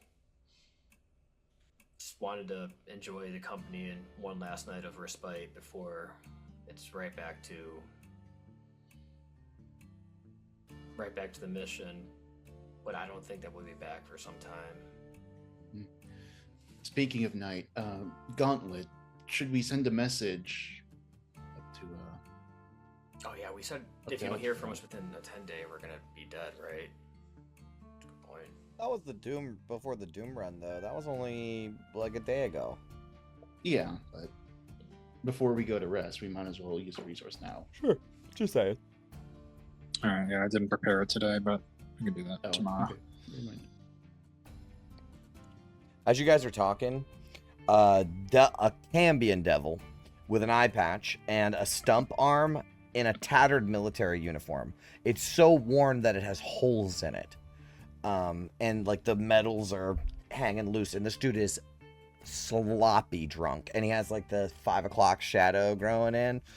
And he's old, very, very old. And he leans on to London and he'll say, "You ever seen a devil drown? Batar's Trench, there we were. Whole company holding the line against Yanagu's horde. Vrox and Garistros tearing right through us. Legatus says, open the gates. Let the sticks flood the field, he says. Drown the demons, he says." He leans in real close where his lips are inches away from your face. His breath smells awful. And he's like, "It didn't work." He's getting spit on you. Watch the whole battalion of devils clawing at each other's backs, trying to climb out, fighting for their own names the second it hit them. Whole chain of command lost in the water. No orders, no rank, just chaos. And he just starts rambling on and on about this. "I was on the ridge." You know, he's like telling this whole war story, just leaning. Like, London, you were almost falling out of your chair. Yeah, I'm trying to guy's just leaning like on you, sink into the wall as much as I can here. Sure. Yeah, but this guy's just telling some war story. Ophelia might kind of lean over the bar and say, "Where'd you say that was? The tar pits?" He says, "Batar's Trench!" Batar's Trench. And whole battalion of devils, war machines and all. He leans off of London and he staggers over to where Ophelia is and he grabs you on your shoulder and he says, "This was before the war machines." Yeah. He was like, "We had to fight things with our hands," you know. He like goes through this whole fucking spiel. Yeah. "Rip the Centurio in half." I love this guy. Yeah. He's You know, old. I'll buy him a vet. glass of the cheap stuff. Oh, really? Yeah. He's you so know. fucking thankful. Got that one crazy eye. Oh, yeah, he does. Yeah, he's just a retired, like an old war vet. This is the kind of people that are left behind. Yeah, you know, soldier to soldier. Gotta Sure. have some respect. Sure, he retells the exact same story to you. In the same way, like he's told it a bunch. Savvy is seconds away from telling him to get the fuck on.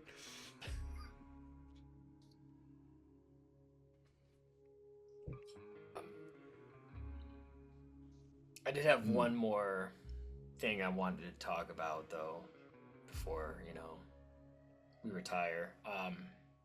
Zariel knows we're here, and she must have some inkling of what we're doing now that she knows. I don't disagree with Ophelia that we should send a message to Marshal Older Ravengard, but with everything we do, every message that's telepathic, we risk letting her listen. Maybe we should go give him an update that we're alive and we have a heading, and not say where it is, but just go radio silence, and they're on their own until we are ready to rejoin them. Buys us a little time, at least.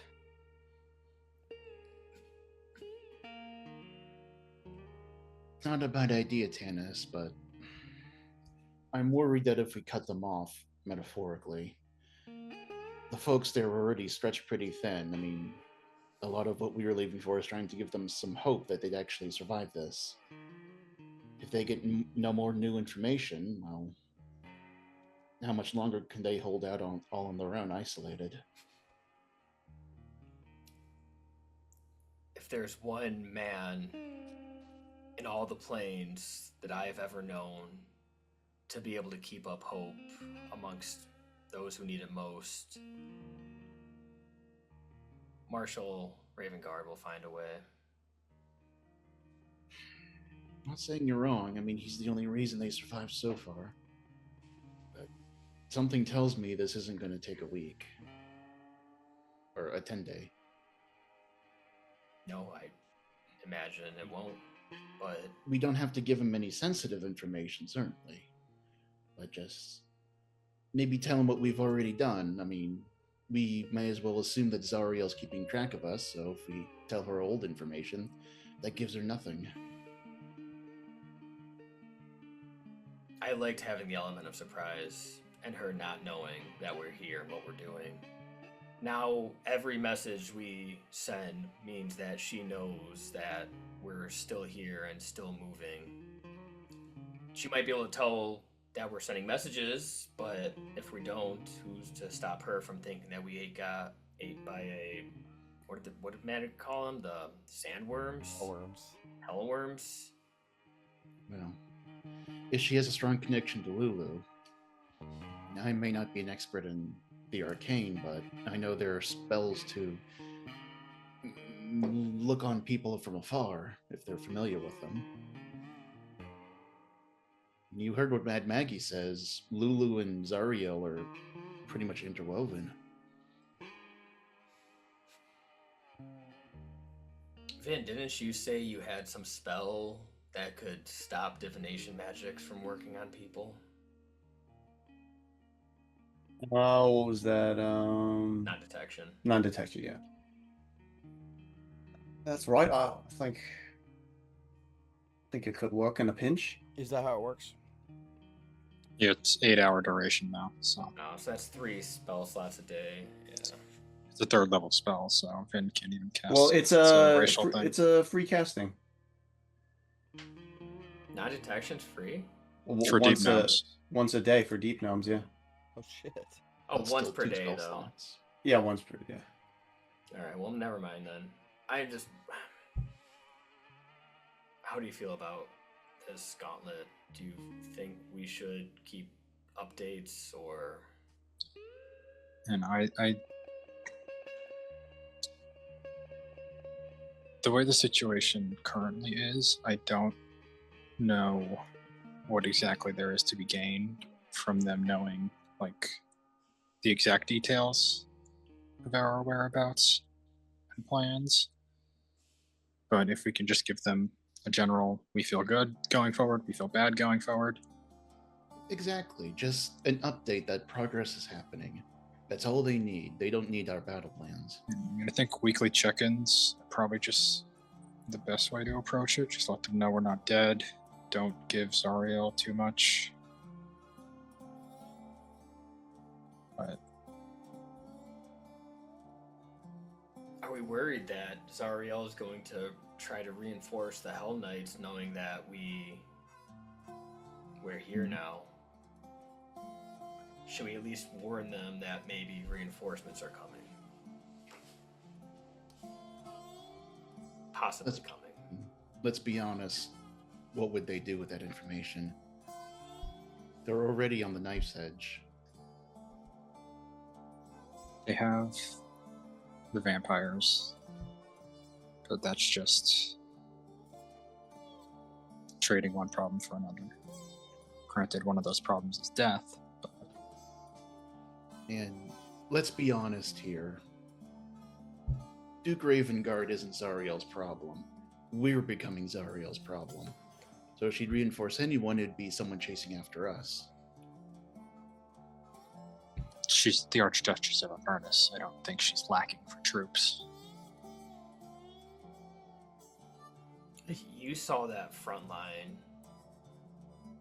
There was hordes, unmeasurable amounts of demons.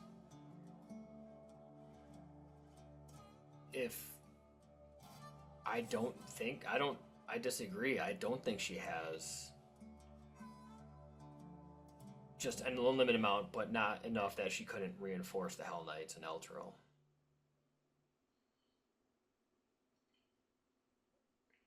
I think Lulu is going to speak up.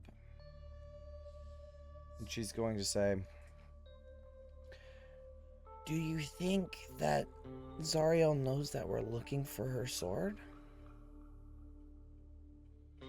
She's as smart as everyone says she is.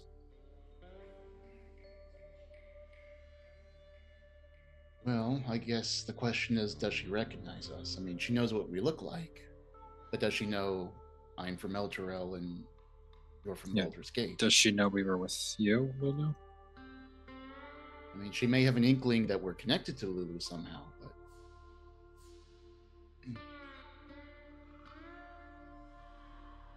I think the more trouble we'll cause, she'll probably get some more information, but right now, hazard to guess we're just some strangers that popped into her peripheral vision. Lulu will say, I just keep thinking about what Torm said. That Zariel is looking for the sword too. Isn't that what he said? Yeah, we know the sword was lost. I mean, she certainly doesn't have it.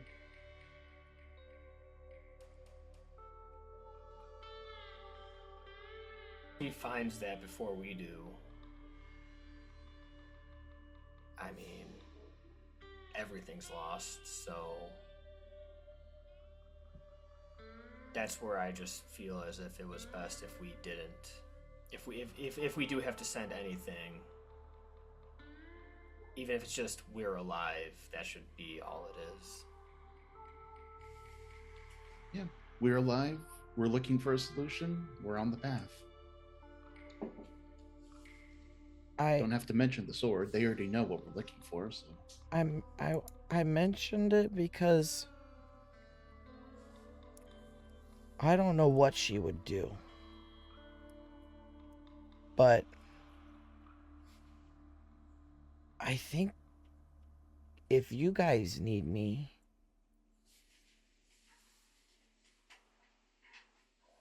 she might too. In one of the visions, I forget, Zariel was either looking for you or interrogating you about the sword, and you couldn't remember. So it's not the first time she's tried that. Maybe I'm just afraid she might come after me. That's a good point. And you guys, you just be in the way, I guess. We'll do what we can to protect you, Lulu. Be in the way. I have no problems being your knight in shining armor, Lulu. Thanks.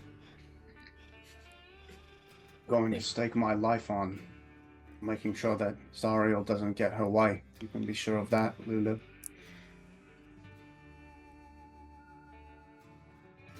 I think she would do if she found you, Lulu. I don't know. But if what you say is true and your interpretation of whatever was going on in my head is true, then maybe she might think this time is different. Obviously, you guys know something she doesn't.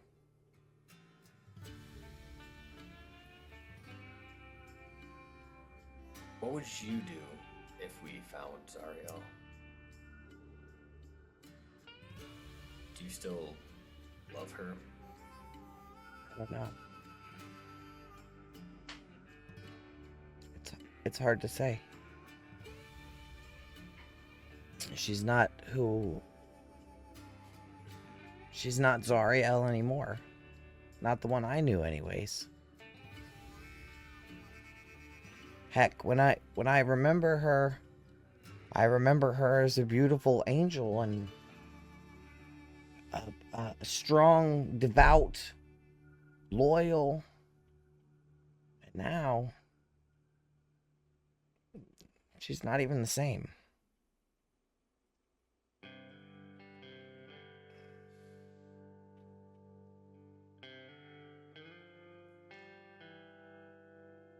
Well, I just want to make sure that if the time comes for a difficult decision, that you're prepared to face the devil herself.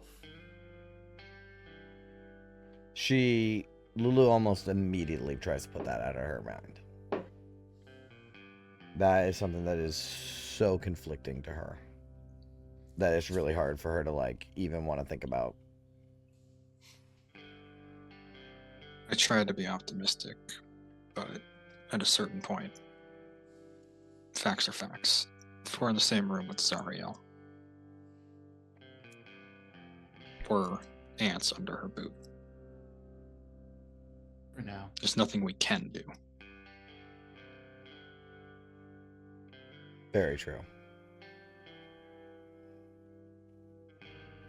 This is a near god level power that you're dealing with. So this is a game of cat and mouse, and we are the mice. The only chance we have against her is finding the sword before she does. And even then, that's on the hope that the sword will be enough. The only hope we have right now. Well, I suppose I have one other, but try not to think about that one. Maybe the seer can tell us if it's enough. Right? Maybe. She is truly a powerful diviner. By She- the way, go ahead. She might even know where the sword is. That would be awful convenient. That would be nice. Speaking of what, Ophelia, also, you mentioned the Creed Resolute earlier. Are we just holding on to that until we find the sword in hopes that that's powerful enough to destroy it, or do we find some other source of destruction? That's a real question, Dennis. I mean, from what we know about it, it needs an incredible amount of power to destroy this thing. This is an artifact straight from Zariel, essentially. This seer's looking better and better. Yeah, the shield sends like a bit of a psychic tingle up Vin's spine.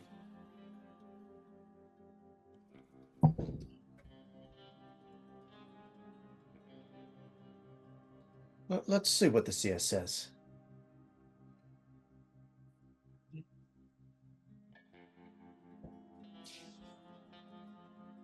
It's fair.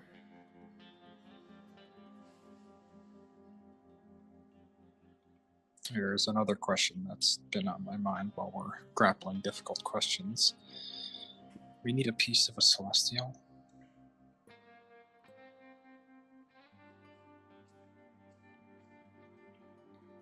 How big of a piece does it have to be? It's pretty unclear. Yeah.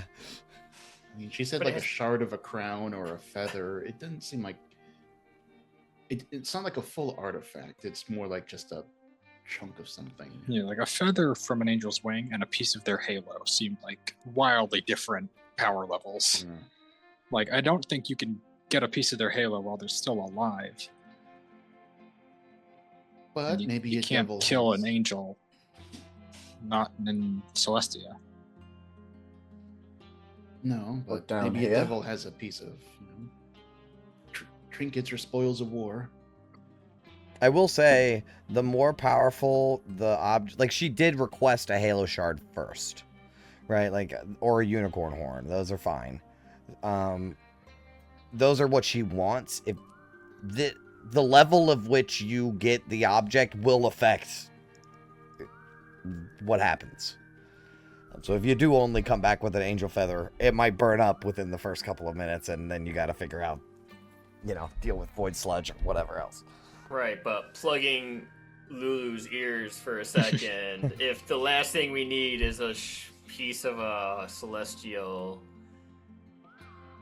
are you suggesting that we take a part of Lulu? No. Okay. I'm concerned about having to kill a celestial to get it. Also, good luck with that, Tannis. I'll shove you back in that amulet if you try. I was clarifying what we were talking about. I would never suggest amputating one of Lulu's legs for the ritual. Legs. Anything. I was just making sure that we were all clear that we weren't going to try to sacrifice a part of Lulu for the ritual. That's absolutely not. Okay. Lulu's humming, because you know how it sounds funny when you cover your ears and hum. Making sure we're on the same page. I mean, this is a complete long shot, but I can't imagine Zariel has a halo anymore. But wherever it could have gone, probably just as lost as the sword.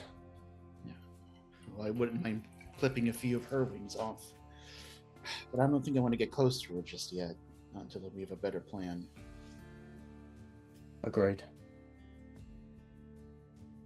But August brings up a fair point. Where do we find a celestial in these wastelands? I'll just have to leave that to the seer. Well, a piece of a celestial. I mean, there's certainly been enough wars down here. Certainly something's been left behind. But you know what? I just had a really bad idea. I feel like we saw a unicorn in 4 Knucklebones. Did you? Did we? That was a baby unicorn, yeah. It didn't was a have a baby. horn yet. Okay. All right, so we've raised it for several decades. It wouldn't have the level of power, but yes, you did see a unicorn. You're absolutely right. So there might be some unsavory menagerie, like people selling celestials and stuff. Yeah, I mean, maybe we don't get the unicorn horn. We just toss the entire baby unicorn in. It's same. Is this what you talk about when you're drunk, Tannis? I mean, I've had 2 drinks. Very That's strong like drinks. 9 on the material. Yeah. Did we see that unicorn in that like underground You did. market? You did. yeah. Yeah, that makes sense. Yeah, what was that place called? The Crags. Yeah, but it's below the crags. It's called the... Wait, what was that called? Like the drop, the pit. The drop! something like Yes, the Drop. drop. But something tells me a baby unicorn isn't going to be enough. Even full. that. All right, well, this is just getting morbid. Can I uncover my ears now? I remove my Yes. fingers. Ooh, that cog box is going to be hard to find. Just want to make sure we're on the same page before we jump out into the waste. And share one last drink together. Before we're all killed in this hellscape. Should we buy something for the road? A couple of bottles to tide us over.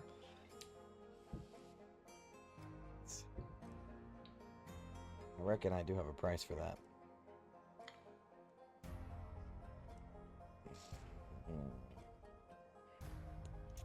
Because I got actually a good point. price for everything. Were we supposed to be marking off rations while we were here, by the way? Yeah. I have been. Yeah. Unless we bought food, I have been doing one a day. How many do you have, Ophelia? Because I'm probably 21. Alright. Where is it? Yeah, I have. I've not been keeping track of the rations, but I've been keeping track of the days. So, yeah, we've been in Avernus for 14 days. If the calculations I did were, yeah, should be 14. There we go. Um.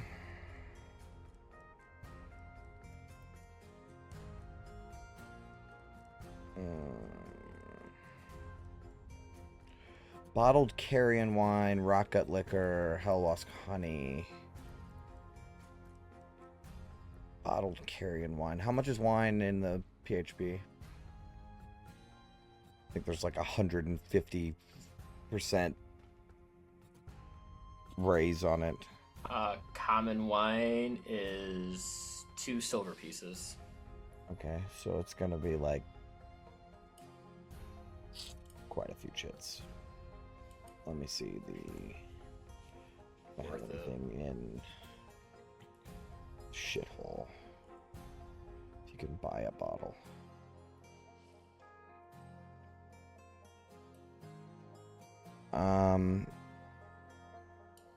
For something for rot gut for a bottle, we'll say it's like 12 chits. It's the cheap stuff, but it's made from the rotting charback flesh. So you know the cow things. It smells like death, tastes worse. But that's the kind of stuff they have in bottles that is like sellable. Yeah. Everything else is like beer. I'll do 4 bottles. That should get us to 100 chits even. Okay. So that was the. Sorry, say the name again. That's rot gut. Rot gut grog. Bottle. Okay.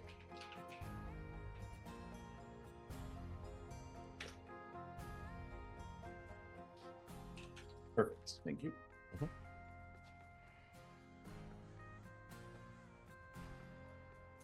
Okay. Anything else? Anything you guys want to talk about? What do we want to put in the message to Raven Guard? Well, I think we agreed that we wouldn't be not too descriptive, right?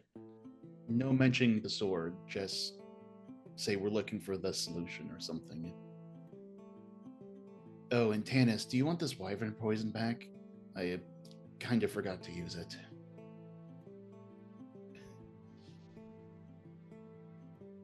Did you say something? I think you might have been muted. Me? Oh, no, you weren't. I just didn't hear what you said. Oh, I said it was a gift. Oh. Use it. Oh. Yeah, that's... I can't wait to see the damage that does when you Divine Smite the shit out of something.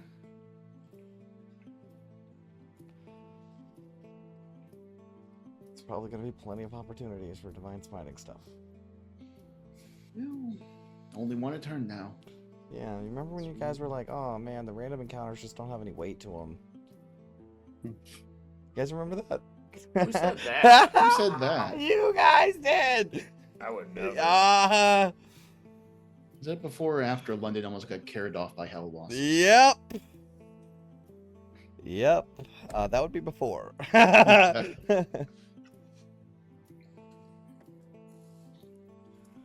Alright. If there's nothing else at the shithole, you guys can head over to the Magpie's Roost. I mean, you can get a drink in again, I guess. You'd spend another... get a regular mug of shit if you want. Oh, well, you just bought a bottle, so you can sort of bust that out a little bit and drink that. Yeah. So, do you guys want to head back to the Magpie's Roost? Yeah? Okay. I'll say that the rest of the time being awake can be spent getting familiar with the war machine, like driving it and sort of loading your gear on it and, you know, getting ready, I guess. Like, what else? I mean, you're about to fucking plunge into the real wastes. Like, you guys got a very small taste of it getting here. So, I've joked about this before, but should we try and actually teach Ophelia How to drive? how to drive the war machine She does have proficiency.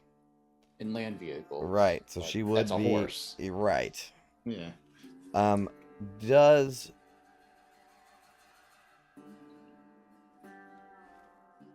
I'll say here's what I'll say. Until someone with proficiency teaches Ophelia how to drive, then you're both kind of in the same boat, right? Like, neither of you get to add your proficiency bonus right now to driving checks. So I feel like the first person that's gonna get to learn is after a couple of days of doing it nonstop, Vin's gonna learn first, and then Vin can teach Ophelia. Does that I'd say that's sound right? Because I'm eventually gonna have to give Vin proficiency in driving this thing, because otherwise you're gonna be flandering about, and it's not that hard to learn how to drive a car. This is just like a different thing. Well, you know what, Ophelia? I could really use help with that, so I could do some repairs while someone else is driving. So I'll make the seat adjustable, depending on who's at the wheel, and I think we can work it out after that. Once I get all the nuts and bolts sorted and learn how to drive this thing proper. The magpies are like, adjustable seat? Why did we think of that? You can put a little wire underneath and you pull it and you move the seat forward and backwards. Holy shit!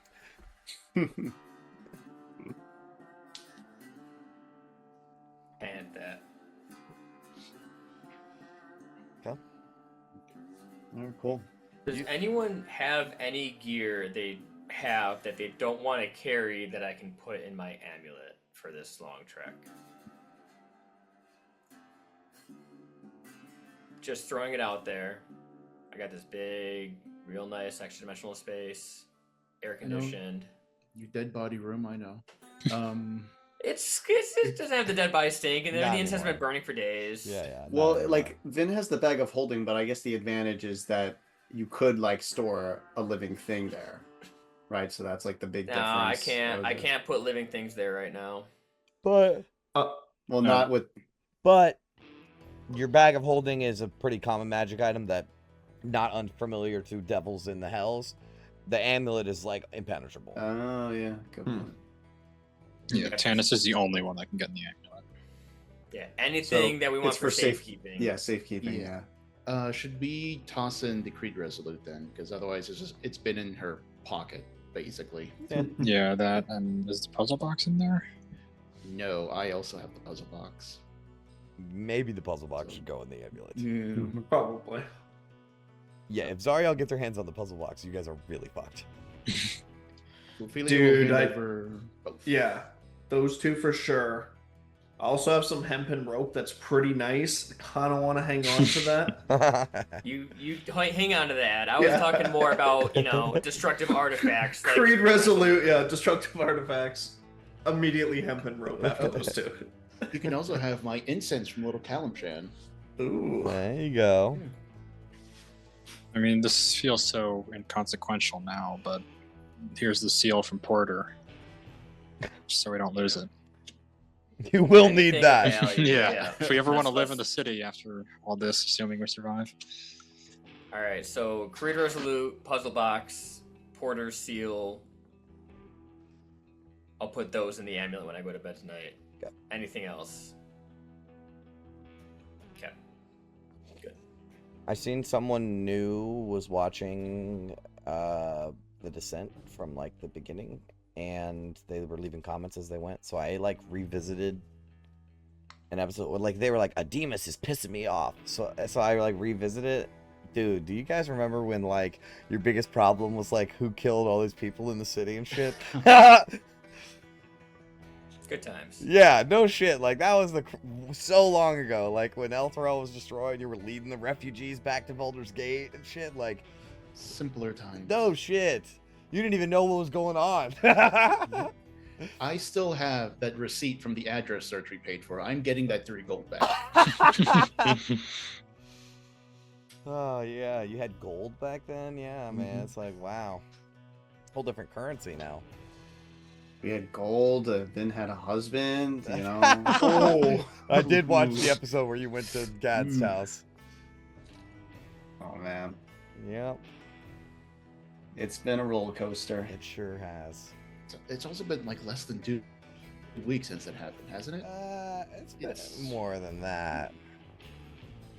It took you like almost a 10-day to get two Well, 10 day, Candlekeep, Yeah, right? Like we're coming up on like a month, I think, Ah. since we left Baldur's Gate, which is still like not a lot of time. Yeah, No. no, Vince moved on. She's already like she's back in the market. Yeah, you she's got a know. shield now. Well, they're not exclusive, but they're talking about it. Jesus.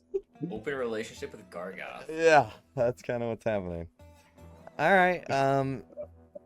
So do you guys want to get a long rest in? I mean, is it time? You got anything else you want to do tonight? In quotes? No.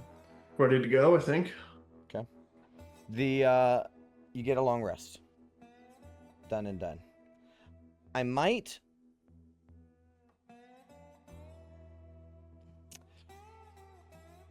Then I think the shield is like tugging on you pretty hard. I don't think it has anything to say right now, because I don't have anything for the shield to say, but it does kind of like, it has some things it wants to talk to you about.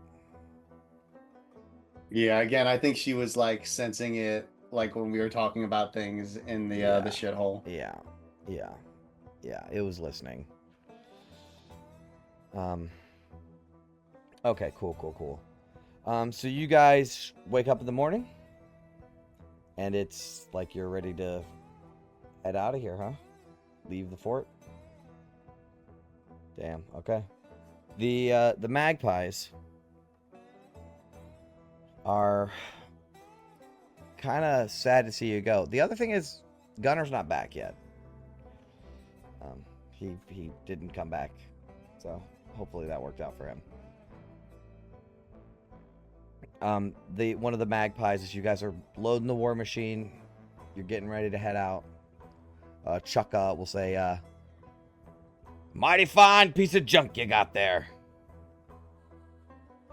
And the other one will sort of, tap Ophelia on the back and say, "Runs hot, runs fast." It's the plan. But I'll be missing you lot. Take care of yourselves. I'll slap one of them on the shoulder and just be like, "Wasn't red when we found it." Wasn't right when we found it. That's exactly it. Another one will be like, "You're all right, little birdie. You're all right. 3 knocks, then open." We'll come back to see you, and hopefully this time Django isn't going to destroy your shop.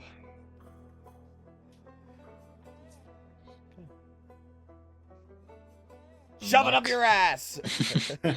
They just like yell random stuff at you. They don't know what they're saying. But you guys can, they're just wishing you farewell for the most part, and hopefully they'll see you again soon. They kind of hooked up your war machine to be nice, and they will, in honor of helping out Gunner and helping them out of a bind, they will load 1 soul coin into your machine.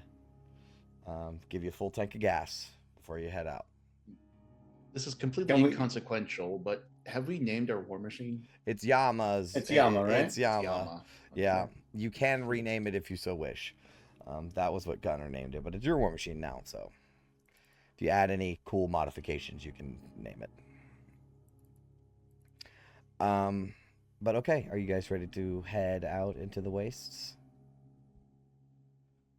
Yeah. All Yep. right. Let's do this. You There you guys go. drive through Rustfinger, and as you're making your way through, people recognize Yama, right? And you guys still have the stamp, like that's going to be forever on your machine. There's a stamp on the hood of the machine that says second place. And you guys are rolling through, and people reach out and touch your war machine as like a reverent thing. Other people are like, "Fuck you, you fucking bastards." But you guys make your way through Rustfinger. You make your way to second place for second company. yeah, pretty good. Perfect. It all works And out. it all works Right out. company next to it. Nice. That's pretty good. You totally could have already done that.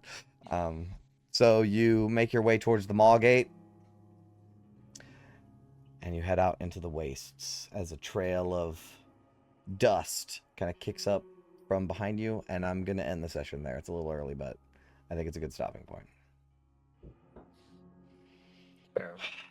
So you guys head out into the wastes, a brand new day, and we will begin the hex crawl next time. I can, though, give you sort of an idea of how the hex crawl is going to go. So there's going to be a procedure for the hex crawl. And I could go ahead and pull you over the map. Just to kind of familiarize you with it so that, you know, I'll explain it again next week, but just so you guys are aware. So the first step is determine your travel pace. I think generally you guys are going to go at... It says what speed you drive at, right, in the War Machine rules? Like it says how many hexes you get per thing, right? It Oh, says does it? not Yeah. per day or anything like that. It just says how many hexes per charge. Can't remember if it was 2 or 3. Oh, I think it's 2. So you can get 2 hexes in a day, basically, which seems slow for how fast these war machines can go, but you're like traveling over rough terrain, right? And you have to like go around rocks and hills and lava flows and all kinds of other bullshit. So you can get 2 hexes in a day, with no penalties. If you go fast, you can get 3 hexes per day with penalties. That's step 1. Step 2 is I have to check my list of the terrain because the terrain changes, so I have to see what kind of terrain it is. And also if there's any locations in the hex that you can see or whatever. There are features of the terrain that affect other things. Like if it's rocky, there's effects that you have to deal with. Then each hex requires a survival check to navigate. If you succeed, you move into the intended hex. If you fail, I roll a die to see which way you veer. So you're going to have to pick a scout. And that's their whole job, is scouting. I'm also going to check the weather. There's all kinds of random fucking bullshit, horrible, awful weather. And random encounters. And then the roles are, there's a driver who makes all the vehicle handling checks if there's terrain that demands it. There's a lookout. So a member of an expedition acting as a sentinel can make perception checks that detect threats or notice anything out of the ordinary. So we have to pick who's doing these jobs while we're going through the hex, right? So the survival guy cannot be the lookout, right? But you can have more than one lookout. And then that's it for that. And then food and water. And that's it. It's not too hard. You guys have done this before. Well, not all of you, but some of you. You guys have done this before. But yeah, basically the rest of the waste is just a big ass hex crawl. I kind of undersold how actually big this is when you guys were traveling by foot, because I hadn't like really thought of the ramifications of how actually huge this map is. So when you were like, oh, we traveled 2 hexes in one day on foot last time, that doesn't matter. Forget that. We just kind of traveled and you got here. This is what really matters now. I didn't have the whole hex thing figured out until just like I got this figured out. Okay? Yeah, sounds fair. Okay. All right. I'll explain it again next week, but I think that's it. So, thank you so much for watching, and we will see you all on the next dive into the descent. Stay sharp. Farewell, adventurers. Farewell, Farewell, adventurers.